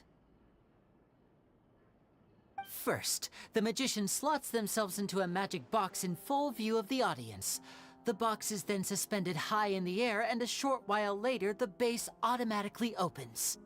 At this point, a dummy will fall out of the box, but it looks real enough to grab the audience's attention, and they start wailing and screaming. Meanwhile, the real magician, who has by now blended into the crowd, waits for a good moment to make their appearance and put on a hysterical performance. Oh no! Is that me? Did I just fall to my death? Very vivid description. Paimon can really picture it. And then what? The audience's gaze then turns to the magician, and by the time they realize what's happened, the dummy has vanished, as if everything that just happened was some sort of shared illusion. Of course, that's just how I think the process should work, theoretically speaking. The inventor of this trick never performed it successfully. When the box opened, Caesar was the one who fell out, and not the dummy. He fell right to the ground from the highest point of the opera house. No one could hope to survive that fall, not without a vision at least. And no one else has ever attempted this trick since. My understanding of how it works is just based on what I could gather from his notes and the relevant gadgets here in his workshop. So Caesar's famous high-altitude escape has never been done, huh? Paimon was about to say how cool it would have been to see it in person, but if it's that dangerous, it's probably for the best that no one else tries to do it. Wait a second. So if a dummy's supposed to drop out of the box, then where does the real magician go? How does he get out? Glad you asked. That brings us to the secret of said box. This box right here is the one that Caesar constructed himself to use in the performance, and it's not as simple as it looks. Inside, there's a device that only the magician himself would know about. Once the magician's inside and the box is lifted up into the air, the audience's view of the box is fixed at a certain angle. From where they're standing, they have a clear view of the front, sides, and bottom, but the back and the top are now no longer visible. At this point, the magician presses a button inside the box, opening a secret door out of view. He then escapes through this trapdoor onto the opera house roof, waits for the dummy to fall and distract the audience, and quietly returns to ground level. That's way simpler than Paimon imagined. Even Paimon could probably do it. Well, there's a little more to it than that, of course. The hardest part of this trick is controlling the audience's mood and reactions. That takes an exceptional degree of showmanship. There's the falling dummy, the miraculous reappearance, the pompous performing. Maybe the magician would even have themselves tied up before it begins to strengthen the impression that there's no escape. Many days and nights of careful research and painstaking practice would have gone into this, all culminating in a performance just a few minutes long, but one that still manages to transform the shock and grief of a tragic accident to the joy and laughter of a mesmerizing magic trick. Caesar was a highly accomplished magician, but unfortunately, even he didn't manage to pull it off. So, how did it go so wrong? You said you found some fishy stuff here. Have you figured out what really happened? I can make a pretty good guess. I looked into the case files. The magic box Caesar was using at the time of his death had the secret button I mentioned positioned on the right-hand side. And sure enough, he always used his right hand as his dominant hand in public. Okay. Nothing suspicious there. But here's the strange thing. Most of the devices in this workshop have the mechanism on the left-hand side, including this box right here, which leads me to believe that Caesar was in fact left-handed. Because a magician can't afford to have their most basic habits stand out too much. People naturally focus their attention on the most important details of the task or situation at hand. But a magician needs to be able to redirect an audience's attention at will so as to avoid arousing their suspicion. The essence of magic is getting people to believe a lie. If even the truth raises eyebrows, the falsehoods become all the more difficult to mask. And so, Caesar trained himself to use his right hand to align with his audience's expectations. Great magic always requires sacrifices. But in his most stressful and nerve-wracking moments, and when no one was watching, reflex would kick in and he'd use his left hand. That's why he set his gadgets with the mechanism on his left. Exactly. I think that's likely what happened. Caesar would have been under a lot of time pressure during the escape. He'd have had mere seconds to open the hidden compartment, retrieve the dummy, then open the secret door and make a swift escape. But I'm sure he was confident. He would have rehearsed countless times to the point where it was second nature. He'd barely need to think about what he was doing because muscle memory would guide him through. So he opened the compartment, took out the dummy, checked everything was in order, and then went to leave. With his left hand, he reached for the button, and suddenly, his heart skipped a beat. It wasn't there. Much like when you reach for your keys but find your pocket empty, his mind needed a moment to process what was going on. Instinctively, his left hand would keep feeling around for the missing button, maybe for another second or two, until the bottom of the box gave way. With the stakes being as high as they were, just a 2-second delay cost him everything. The authorities would find nothing suspicious and conclude that his death was due to his own error. When in reality, someone switched the boxes, and they did it to murder him. But how would they be able to make the switch without being noticed? That would be difficult to pull off, no? It would have to have been someone who knew that he was left-handed, and who could move his props around without arousing suspicion. Someone who was always by his side. Isn't that right, Lorenzo? You just couldn't let sleeping dogs lie, could you? There's not a lot of people who'd go to all this trouble for some magician who died 10 years ago. I didn't want to have to do this, you know. Silencing you the hard way just creates more problems for me to deal with. But I gave you your chance. I hoped you'd do what's good for you and back off like the lady, but you disappoint me. You mean Gemma? So you are the one who's been threatening her!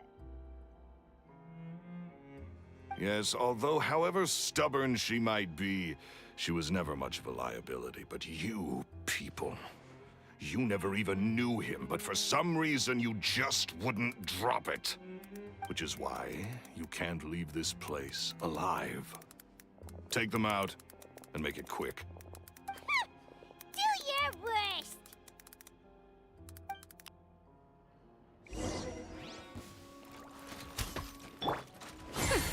Well, ha! Ha!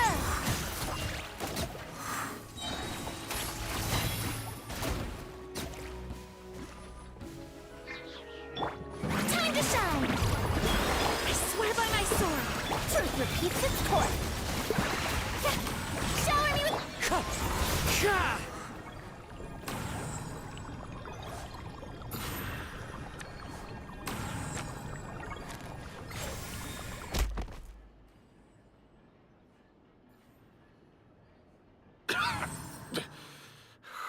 You kids are tougher than you look. Had enough yet, Lorenzo? Your cronies can't help you now. I think it's high time you started talking, and what I'd really like to know is, why did you murder Caesar? If I had a mora for every time you said that man's name.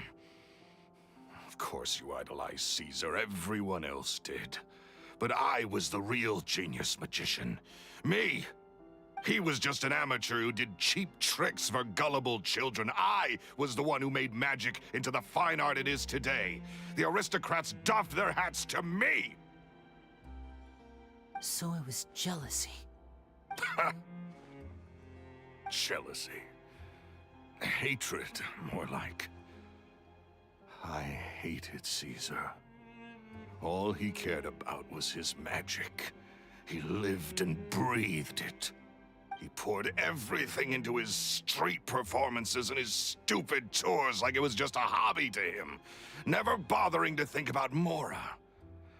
What sort of fool devotes their life to the art of deception and never has a Mora to show for it? But the people loved him, didn't they? Oh, how they looked up to him. No one gave me a second look. All I ever heard was, "Oh, your master's amazing, isn't he?" Amazing. Yeah, so amazing that he was completely broke. Every other apprentice was living it up at their master's expense, but no, not me.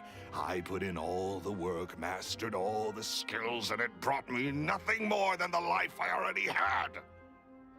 He forbade me from using magic to trick people out of their Mora. There was nothing he hated more than that. And with his reputation in Fontaine, it was too risky for me to go it alone. As long as he was alive, if I dabbled in my own brand of money-making magic, he would expose me, and it would destroy me. I had to kill him. There was no other way. He had to go. And this was your only motive? It was reason enough. What other motive would I need? Well, I was under the impression that there might have been other factors at play. For instance, maybe you were in love with Gemma, but she was engaged to Caesar.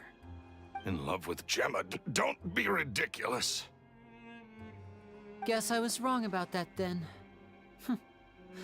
Next question. Are you the Phantom Weasel? I am. Caesar was so strict with me. He insisted that his way was the right way, that the sole purpose of magic was to bring joy to the world. I never bought into any of that.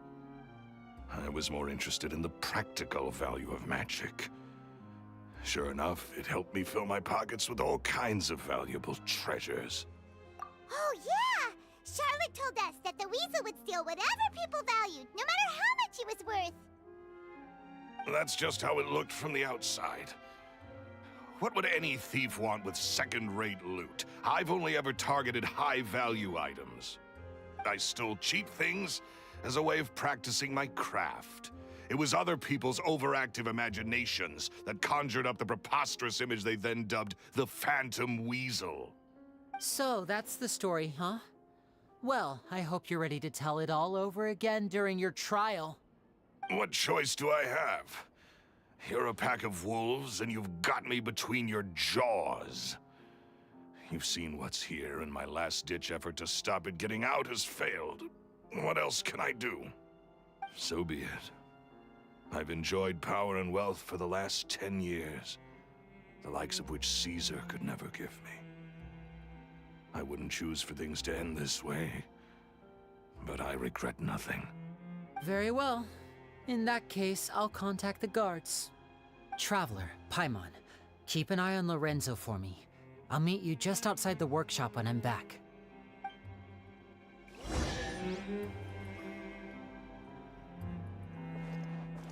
At least I can finally stop looking over my shoulder now.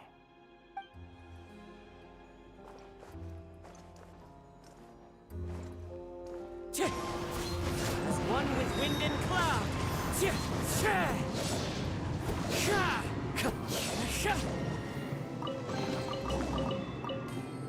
Wind strider.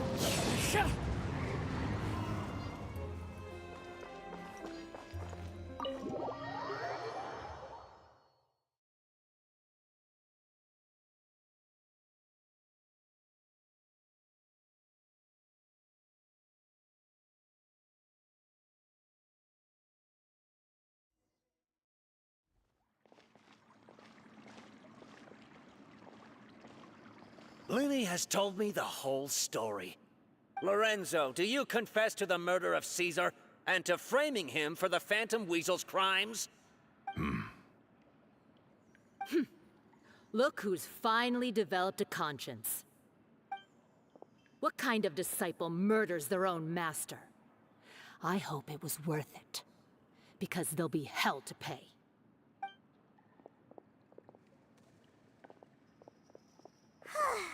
Looks like it's all over. What should we do next, Lenny? Should we start preparing for your show? Let me think. Let's rendezvous with Lynette and Gemma first. With Lorenzo in custody, Gemma will no longer have to fear for her safety. Good point. We should go tell Gemma the good news right away. It'll give her some peace of mind for sure.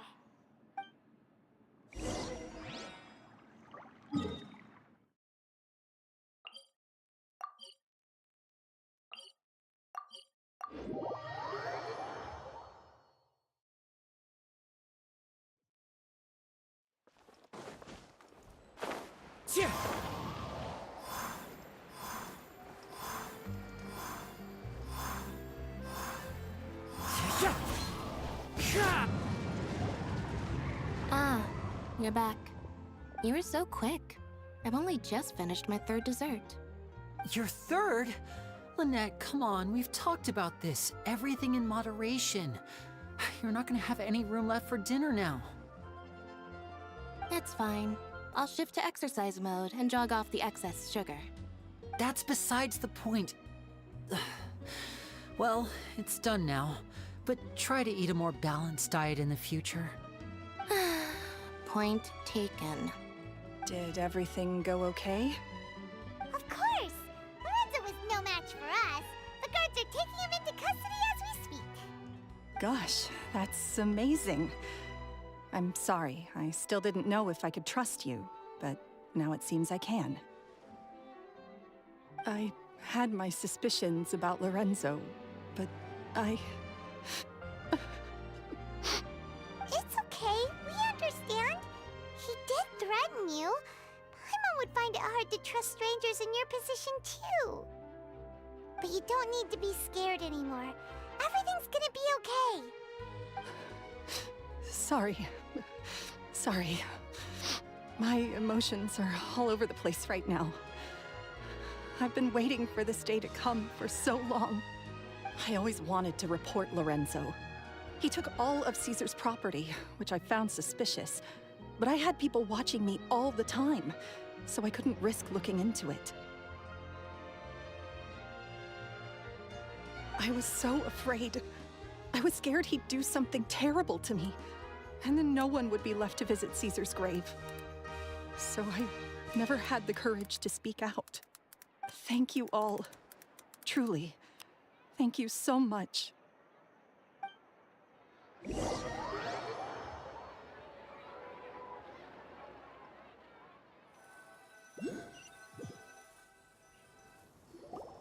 Thank you all for clearing Caesar's name. I never would have guessed that Lorenzo was the real Phantom Weasel. He never showed any signs that there were problems between him and Caesar in public. From the outside, it looked like they got along great. And to think that lowlife's been living life to the fullest all this time, while Caesar's name was getting dragged through the mud. It's a travesty. At least his soul can finally rest in peace now, thanks to your efforts.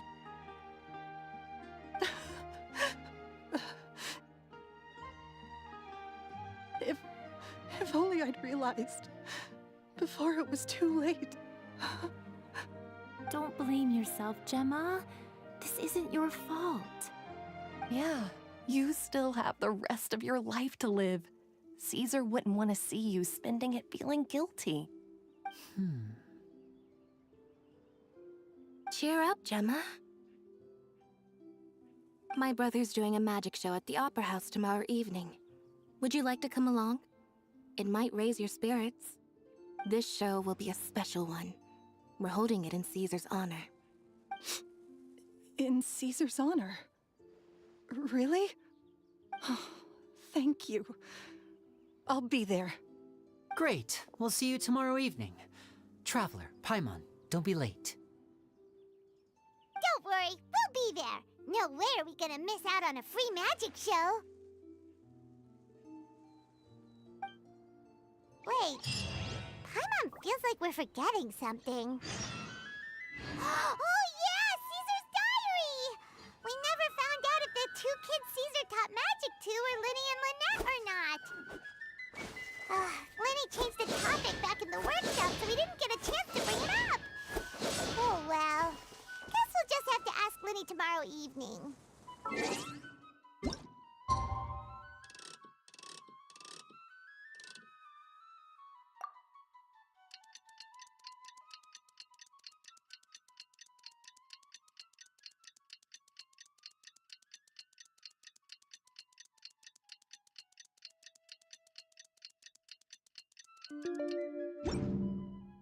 There are leaves around.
Time to go.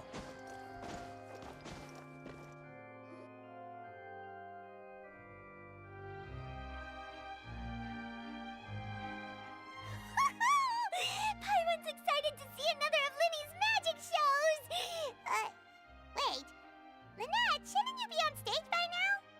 Not this time. My brother's going solo today. So, I'll be watching with you. Good evening, ladies and gentlemen. I hope everybody's ready because the show is about to begin.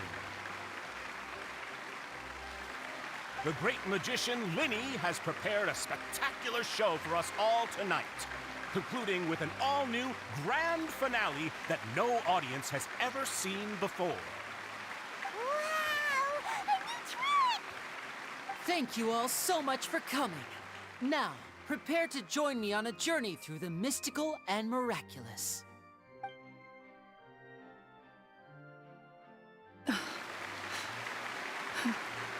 Exciting stuff, isn't it? Yes, it's just... It reminds me of him. No wonder. Caesar was a famous magician too. So, how did you two first meet, Gemma? Well, I was out on the street once, and I saw him performing for little children. Children love magic, because they're willing to believe in things that can't be rationally explained. Caesar had this amazing way of bringing them into a dreamlike world. And somehow, I felt drawn to him too. So I went up and asked him to do a trick for me. Aw, that sounds so romantic. What trick did he do? It was with a flower. He took it in his hand, snapped his fingers, and it magically appeared on my head. I was so happy that day. No one had ever given me a flower before that. Oh, that's so cute! Actually, now that you mention it, Linny's done that one before. Is that right? Then I suppose he's a romantic at heart, just like Caesar. So let's treasure the time we have with him. After all, you never know when the people dearest to you might be gone. That's right. It's all over now.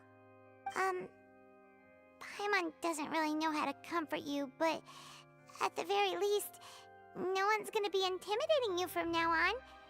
You can breathe easy at last, right? Right. Yes, you can breathe easy now, Phantom Weasel. See? Even Lynette says... Wait, what? The Phantom Weasel? Lorenzo escaped? Where is he?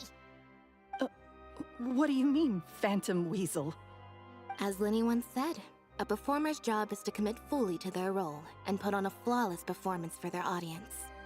But once the bag of tricks is empty and the curtain falls, it's time to end the show. The spotlight is no place for someone with no more cards up their sleeve. It's been 10 years, Gemma. Aren't you tired of the grieving widow act? I think it's time to put an end to it. What are you talking about? Paimon doesn't like this riddle. Traveler, Paimon doesn't like where this is going. Come on, say something! Ladies and gentlemen, I hope you're all enjoying the performance so far. There will now be a brief intermission, after which Linny will perform the most electrifying act of tonight's show, the one we've all been waiting for. The final performance will take place outside of the Opera House, so please make your way outside in a calm and orderly fashion. The Phantom Weasel never did like public places, did they? Don't worry, this place will be quiet soon. Let's talk somewhere else for now.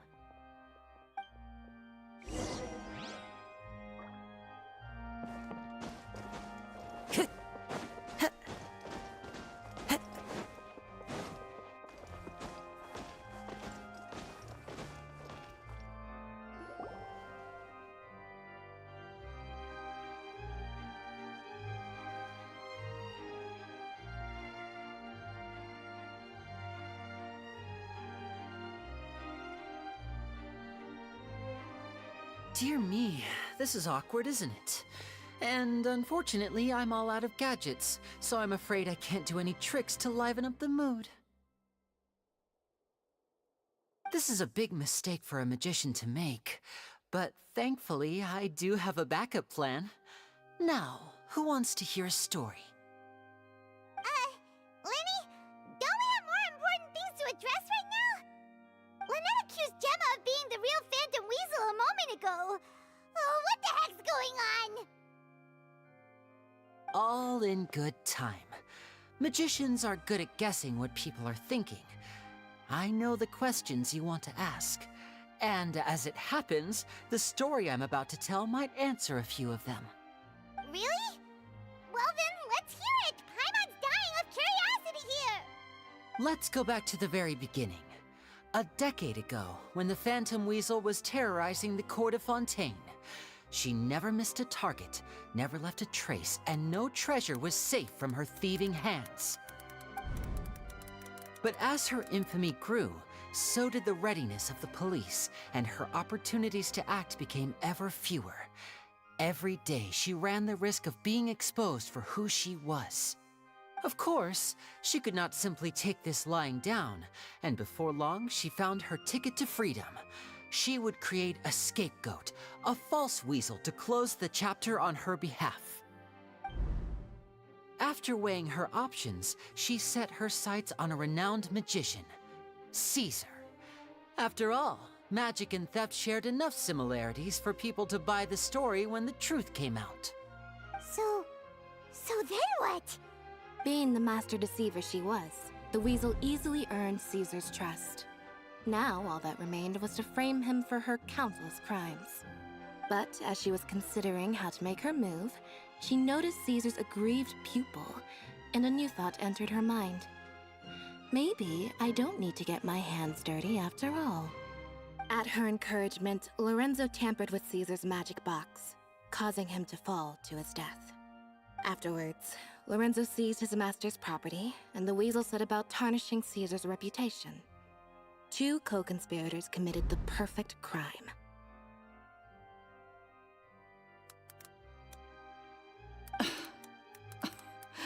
I've got to hand it to you. You're both exceptional storytellers. It's enough to make even me wonder whether there was really another mastermind behind all this, pulling the strings. But I just have one question. You seem to think that I am the villain in this tale. What's brought this on, Linny? Is it something that Lorenzo said? Don't worry, Lorenzo said nothing at all.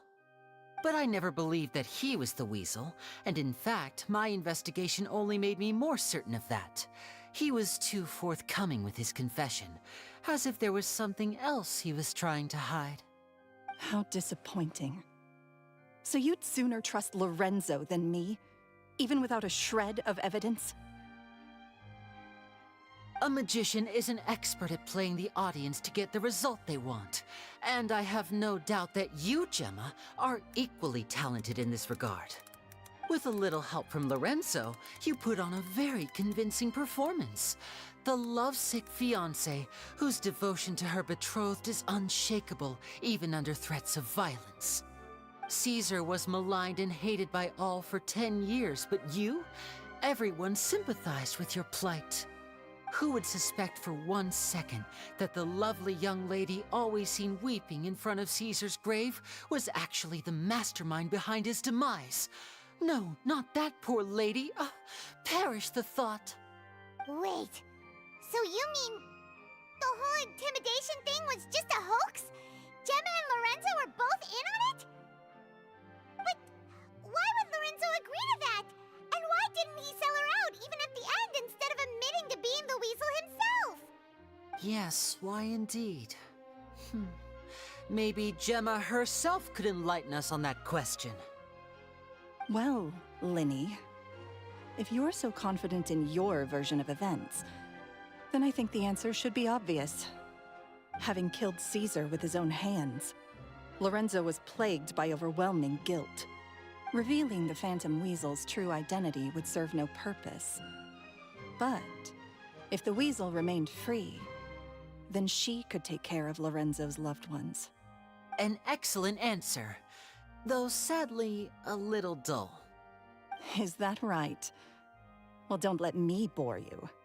If you'd care to change the topic to something more interesting, I'd be much obliged. As a matter of fact, there's one thing I'd really like to understand. Why would the real Weasel have targeted things that only have value to other people? Could you shed any light on that? Of course. After all, we're just telling stories here, aren't we? If I had to guess, I would say that the real Weasel must have had a terrible childhood. Left to fend for herself after her parents died young. Betrayed, scorned, beaten. She'd scrounge waste paper from garbage bins to draw on, using twigs and dirt for lack of ink and pen. She'd sew ugly rag dolls from whatever scrap material she could get her hands on. This was her only source of happiness in life. But it was all she needed, and she was content. Until the world decided that even this was too good for her. Once again, she was betrayed. And this time, everything was taken from her. She felt like life was a miry pit that dragged her further down the more she struggled to escape. At that tender age, she should have been happy. Instead, she stood in the shadows and watched with envy as all good things in the world passed her by. This was a fate too cruel for anyone to bear. Her pain became a breeding ground for dark thoughts. Thoughts which festered and grew into a twisted solution to her troubles. I detest the happiness of others, in all its forms alike. I will rob them of everything they hold to be good and true, and it will fill the void in my soul. That's some pretty heavy stuff. Now it all makes sense. Does this story satisfy you, Linny? Yes, it is quite to my tastes. Thank you for helping to clear up my confusion. Huh. That's right. What drove you to write that letter, Gemma? What were you trying to achieve there? Because without that, none of this would have ever come to light. She didn't write the letter. After 10 long years, I'd hoped that the Phantom Weasel would be consigned to the history books by now. But it seems like someone still wasn't ready to let her finally be at peace. Linny. Or should I call you the Phantom Copycat now? You were the one who posted that letter outside the Opera House. But why?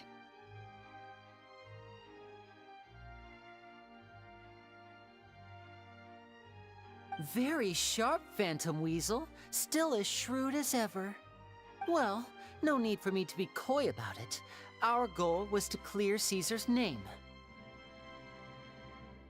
The most straightforward way to change the public's impression of Caesar was to force the weasel to show themselves.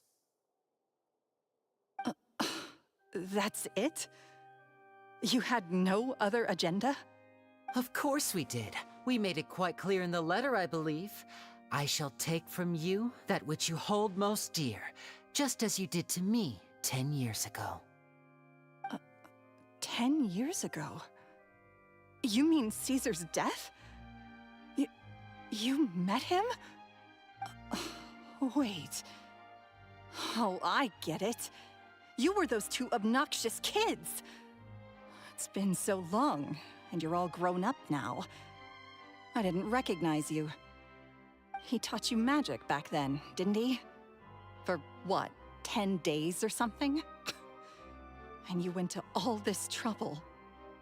Why? Because you feel like you still owe him something? We remember all our debts, however great or small. 10 years ago, Caesar's reputation was torn to shreds, and his legacy was thrown out. 10 years on, and no one cares what the truth is anymore. But we did not forget, and so we came to find you. And? What exactly did you take from me? I'm still standing, as you can see. Lorenzo has admitted to everything. I'm free. Free? Do you really think so?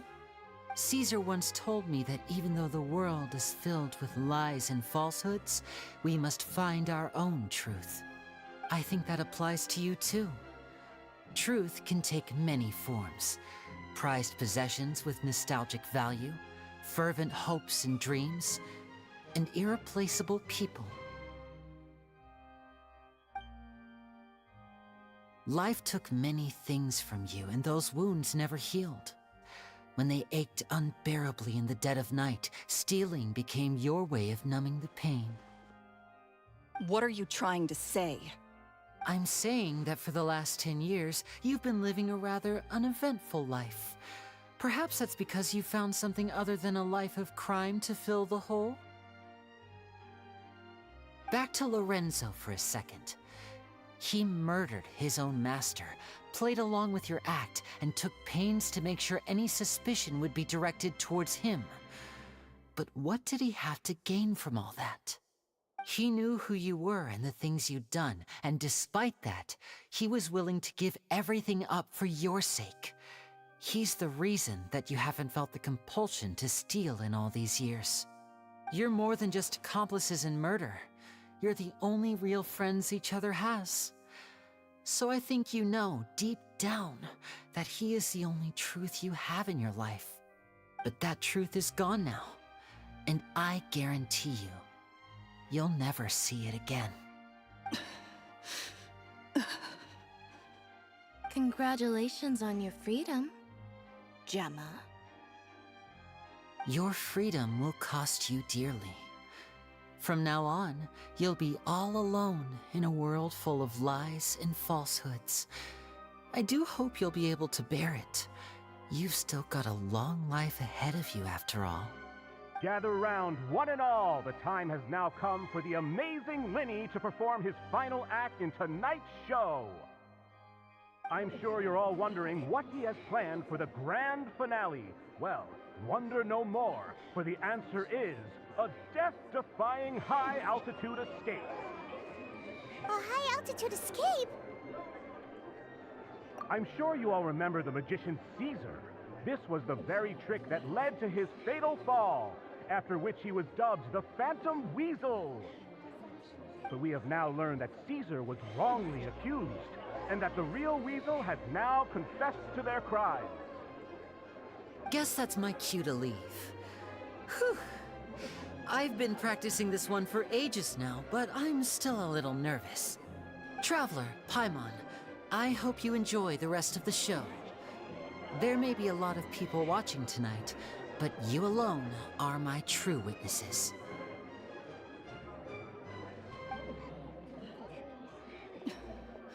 Lenny, wait. You two hid a lot from Caesar. He went to his grave without ever knowing your secrets. So what about now? Are you an open book? Or are you still the same as ever? You don't have to tell lies to end up isolated and alone. One day, you'll end up exactly where I am today. Maybe then you'll finally understand. You're wrong. I'm nothing like you.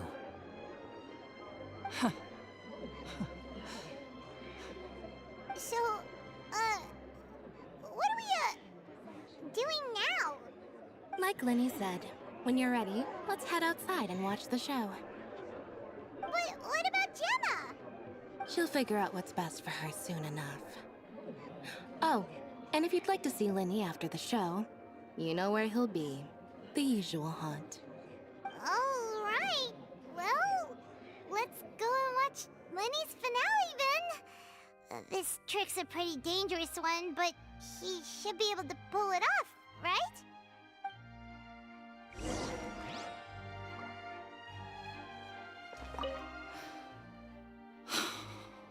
What is my truth? Sometimes I think I'm like a gambling addict. All I care about is winning, and it doesn't matter what's at stake. By the time I come to my senses, I'm left with nothing. Oh, if I had my time again.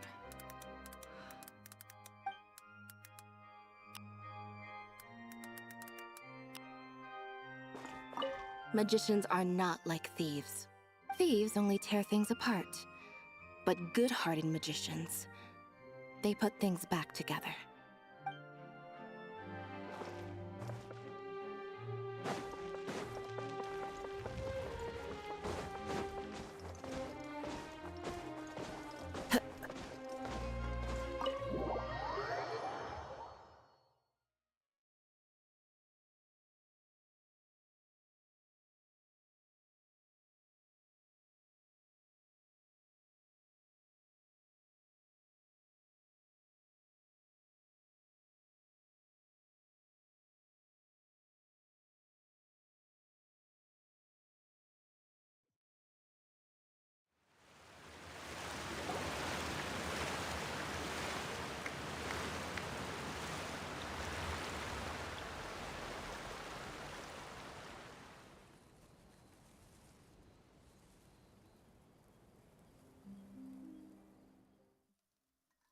Magic should be mysterious, surprising, and defy logic.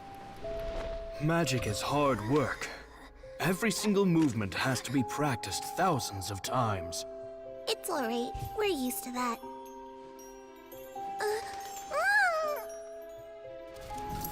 We're sorry. You've taught us so much, but we can't tell you the whole truth. It's okay. Do you still remember what I told you? This world is full of lies and falsehoods. I only hope that one day, you can find your own truth. What about you? Have you found your truth? Magic is my truth. I want to perform a magic trick so great that people will always think of me when they talk about it. For a magician, what greater honor could there be? Look! Behold! Linny is sealed inside the box. Will he manage to escape? 10 years ago, Caesar attempted this very trick, and it was at this precise moment that...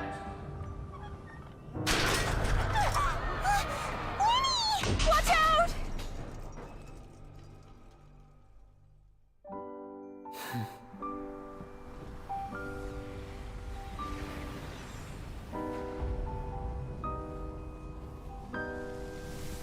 Mysterious. Surprising. And logic-defying. Isn't that right? This honor belongs to you, Caesar.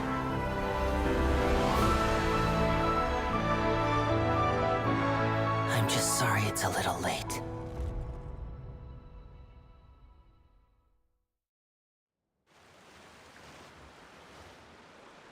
you see that? 1 minute he was falling, and the next, he turned into flowers. How could he possibly have done that? How mysterious. I didn't blink once. He just vanished, right in front of my eyes. What a heart-stopping magic show. This was really worth the trip. Caesar's name has finally been cleared, and Fontaine's new star magician Linny has fulfilled a wish on his behalf. Oh, I couldn't ask for a better grand finale. It will make a great headline for the Steambird tomorrow, even if I do say so myself. Whew. Looks like everyone really loved Linny's grand finale.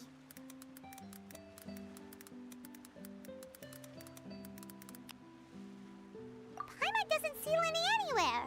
Where'd he go? Oh, Lynette said he'd be waiting for us at the usual haunt. But, where is that? Oh, you mean the one where Caesar's buried? Yeah, that's probably it. This whole magic show kinda seemed like Linny's way of saying goodbye to Caesar. So it makes sense that that's where he'd be afterward. Alright, let's go look for him there.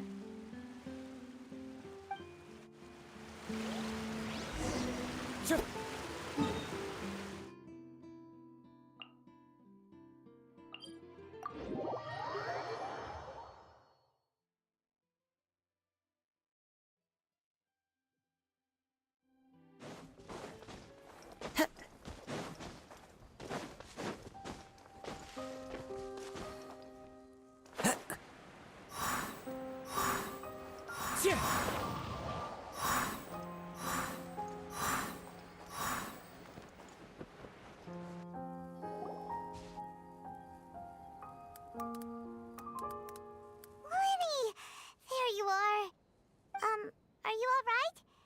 Paimon was scared to death when the chain broke. Paimon was sure something had gone horribly wrong. Magic is a performance art. A magician has to get creative to keep the audience on tenterhooks. That's our job. So I tweaked Caesar's original setup a little to keep it fresh. I was honestly a little nervous during the live performance. The thought of falling, suddenly feeling weightless, seeing the sky and the ground spinning and spinning. Sometimes, I can't help but wonder what Caesar thought in those final moments. Did he regret taking Gemma and Lorenzo on? Or did he believe that it was his own slip-up right until the end? You know, Paimon's been wanting to ask you about something ever since we were in Caesar's workshop. You learned magic from Caesar once, didn't you? When was that? After I joined the House of the Hearth. To be honest, Lynette and I had an agenda when we approached him. I told you about my past before, remember? As a young boy, I survived by secretly learning magic from street performers. I'd watch their tricks and try to figure out how they were done. But I quickly realized that observation alone could only get me so far. What I saw was the polished final performance, but the rigorous training they put in behind the scenes remained invisible to me. I needed to learn how to improve my sleight of hand, hone my misdirection skills, and make niftier props. We were gifted enough that we'd made some progress by ourselves, but without proper guidance from a professional magician, we quickly plateaued. So that's why you sought Caesar out? Yes. We figured there was no harm in asking, but it took us by surprise that he was so willing to teach us. In all, we only spent 10 short days together, but he was very good to us. By contrast, we hid so many things from him. For instance, when he asked why I wanted to learn magic, I answered, "It's my passion." But in truth, there was already a lot more to the story by then. After being taken in by an aristocrat for our magic talent, then betrayed soon after, this was no longer about me doing what I loved. What amazed me was how the lie escaped my lips even as I was hesitating over whether to tell him the truth. Trust is a beautiful thing. Sadly, I'd forgotten how to trust by then. Linny. Still worried about the way I feel? You really are a gentle soul, aren't you? But don't worry, I'm used to it now. From the mansions of the elite to the House of the Hearth, lies and selfishness have followed me and Lynette everywhere we go. After Caesar went on tour, we became busy with our missions. The next we heard of him was that he'd fallen to his death, and was now declared to be the Phantom Weasel. That night, I remembered his smile. But as I lay there, I didn't know what to say to him. To keep secrets is to put up walls. The longer you keep them up, the less you let people in. Then, one day, you look around and realize your life is like an empty auditorium after a show, full of seats once occupied by all the people who left. But I guess that's the price we have to pay. You only realize how much someone really meant to you when you lose them completely. That's why I was so confident this would hurt Gemma. Because I felt it for myself. Yeah, cheer up, Lenny. We've had to say our fair share of goodbyes during our journey, too. But whatever happens, Paimon always believes in what tomorrow brings.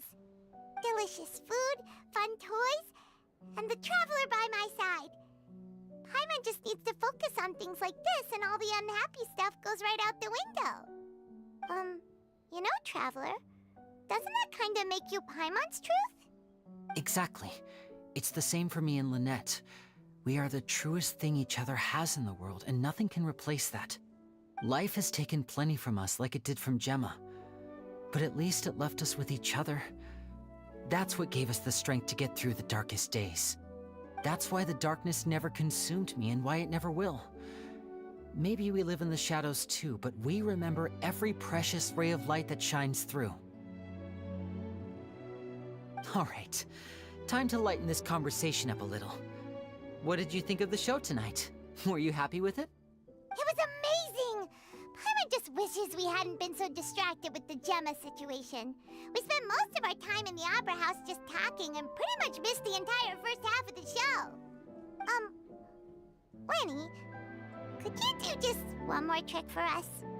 Whoa, that's a bit of a tall order, I'm afraid. The show's just finished, so my sleeves are decidedly card-free right now.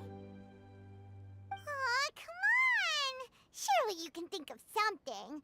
The Lenny Paimon knows can do anything if he puts his mind to it. Oh, all right then.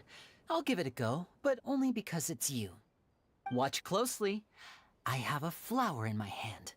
You liar! There's nothing in your hand! We ain't going along with this! Huh? My goodness, you're right. But I could have sworn I brought one here with me. Okay, try this. Count down with me. 3, 2, 1. 3, 2, 1. Now, have another look around. Maybe the flowers appeared somewhere else. Really? Let's see. Wow, there it is! Oh, this is a different flower from the last time, right? This one's called, oh yeah, a rainbow rose. But more importantly, Paimon has to know how the trick is done. Please, Lenny, pretty please! Well, if you want to learn magic, you'll have to start by addressing me as teacher. Ugh. Fine. Please, teacher, please! Since you asked so nicely, I'll share one little tip with you. Namely, the student of magic cannot solely rely on others being prepared to reveal their secrets. You have to observe, think, and find the answers for yourself. Is that it? Look at the time. We shouldn't linger here too long. Thanks again for coming to see my show. I bid you both good night. I look forward to seeing you again. All right, fine. See ya. Shall we head back now, too? Oh, Paimon can't wait to read The Steambird tomorrow. Paimon bets Lenny and Caesar will be plastered all over it. Let's head to the Steambird's offices tomorrow morning and see what we can find out.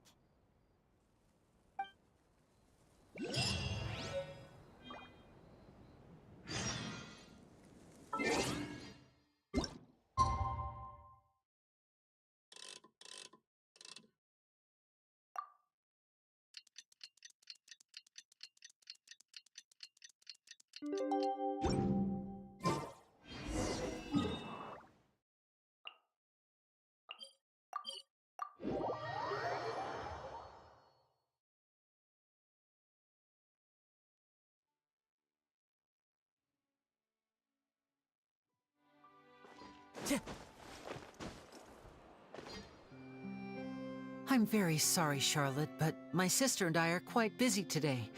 I'm afraid we'll have to decline this interview.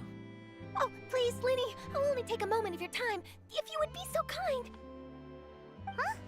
What's happening here? I spent all night writing my piece about the Phantom Weasel, and it was going to go to print this morning. But just as dawn broke, I suddenly received news that Caesar's fiancée, Gemma, had contacted the guards and confessed to having been the real Phantom Weasel all along. That was quick. Hmm? Too late, bro. That was quick, you say? It sounds like I've got some catching up to do. Please, fill me in. Whoops. Aha! My instincts did not lead me astray. You do have something to hide. Gemma turning herself in must have something to do with Linny's performance last night. Maybe watching my high-altitude escape trick reminded her of a better time with Caesar, and she could no longer ignore the voice of her conscience. Huh. Okay, then. Wait, no, there must be more to it. If that's all it took for her to have a change of heart, how did it take her 10 whole years? Well...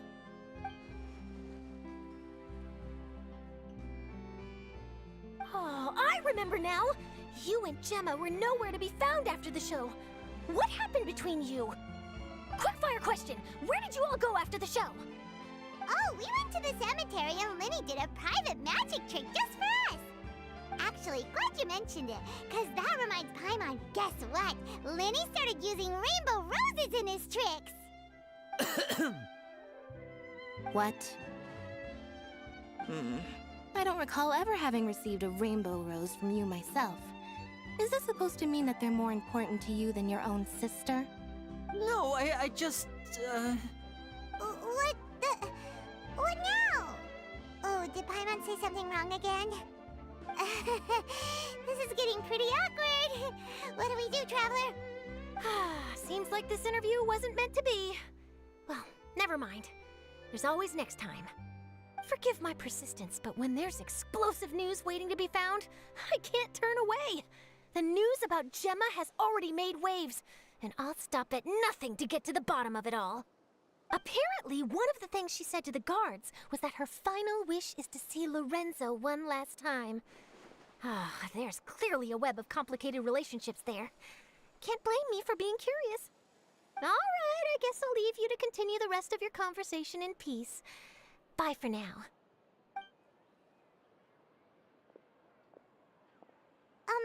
Lynette? Paimon didn't mean to... Don't worry, I wasn't angry. I was just trying to distract her. Oh, really? Oh, thank goodness. You scared Paimon there. Phew. You and me both, Paimon. You and me both. At least it did the job, right? Please, take good care of that rainbow rose. I'd be really upset if you lost it.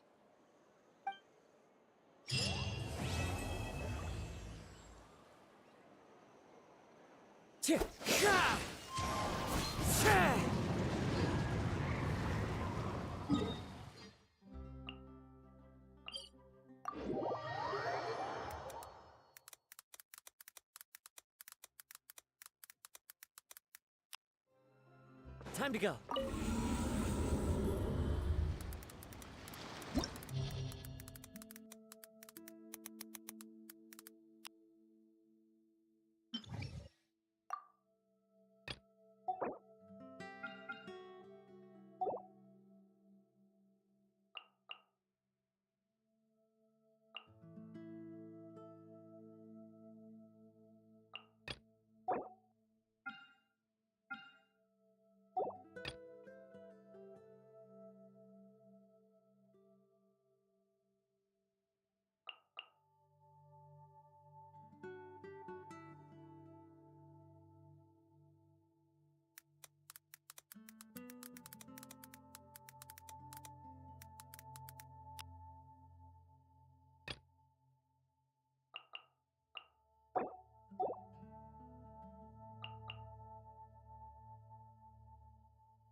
Phantasma...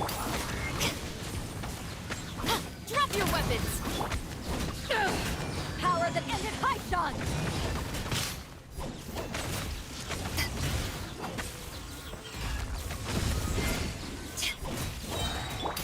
Hands where I can see them!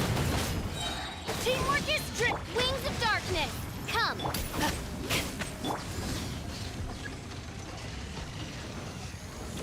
Eyes on me!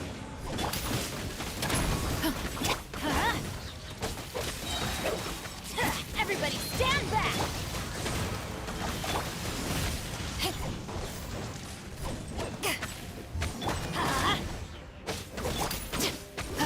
Stop right there! You asked for it! I summon thee! Midnight Phantasma... I'm going in! Let's light it up! No rest for the... To ashes!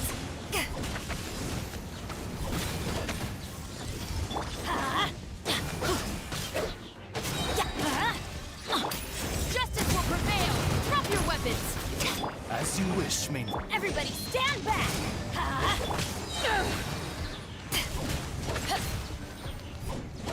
Power that ended Hypedon! I summon thee! Stop right there! Let's light it up! Teamwork is dreamwork! Oz, reveal thyself.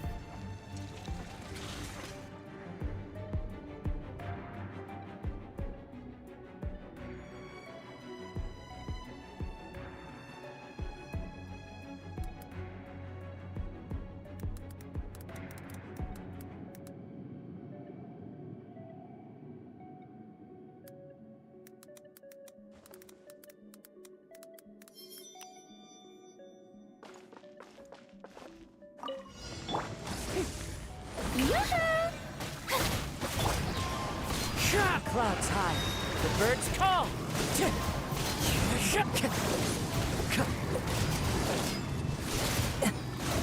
Wind strike. Let the world come alive! Wind, hear me! Gears of the storm! Dare to mess with...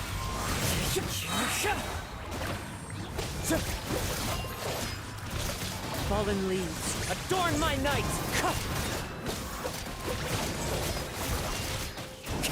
Strike a pose! Time to shine! Wind strike! Truth repeats its course! Too late for regret! Barbados! Guide us!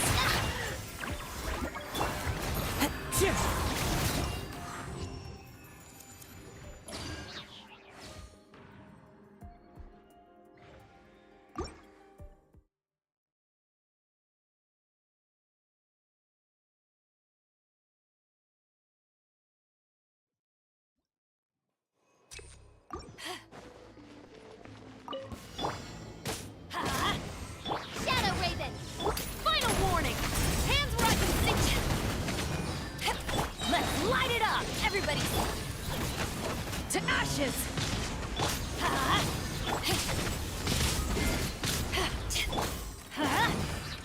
As you wish, main... Drop your weapons! Justice will prevail! Off we go! I'm going in!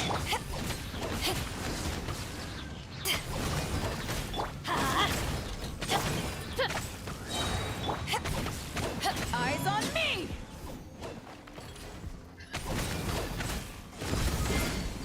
Let's light it up! Everybody stand! Hands where I can see them! Final warning! Midnight Phantasma...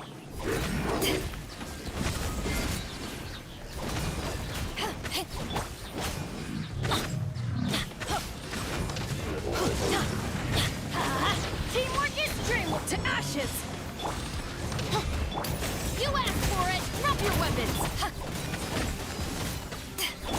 Midnight Phantasmagoria!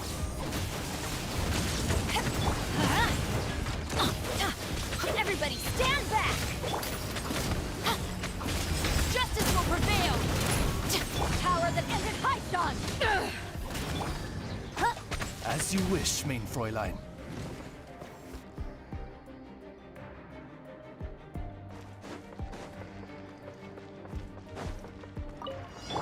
Shower me with the One with nature. We'll see about that.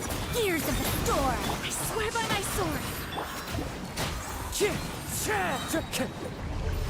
Clouds high. The birds call into the wind. Strike a pose. Forward plunge.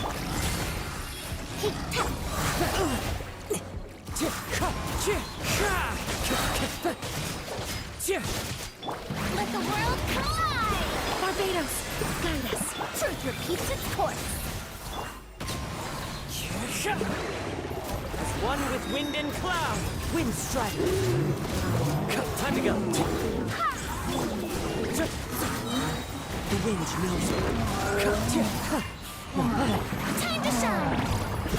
Yoo-hoo! Wind, hear me. Have fun with this gift. Clouds high. The birds call.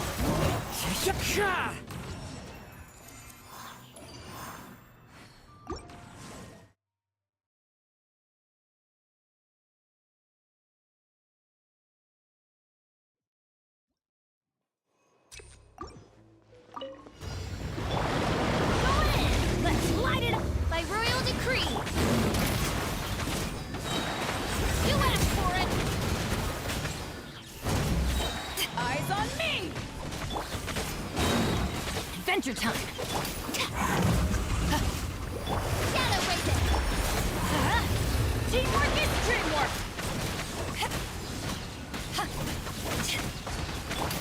Stop right there! Justice will... Power that ended high shot! Let's light it up! Everybody stand back!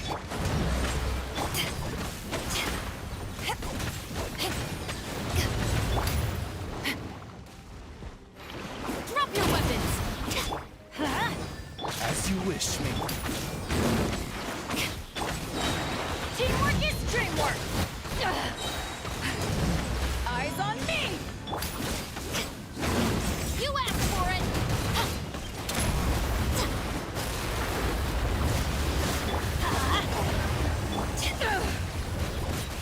Go in! Let's light it up!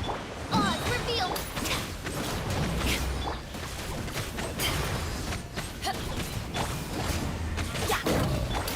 Hands where I can see 'em!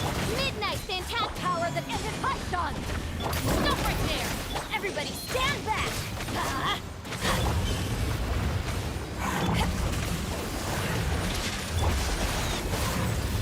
That's gonna hurt in the morning! Let's light it up! By royal decree. Final warning! Go in! You asked for it. As you wish, me. Eyes on me!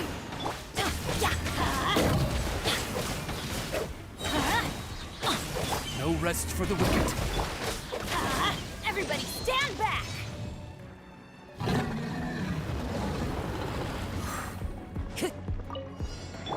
Strike a pose. Let my name echo in song. Stop that. Barbados, guide us! Truth repeats its course. Time to go. As one with wind and cloud. One with nature. Time to shine. Coming was foretold. Dance with me. We're the eternal oasis. The show's only just begun! Fallen leaves, adorn my night. One with nature. Not done yet. Let my name echo in song. Long last! The curtain!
This scenery is wonderful. Surely enough to convince anyone to become a wanderer.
Clouds high.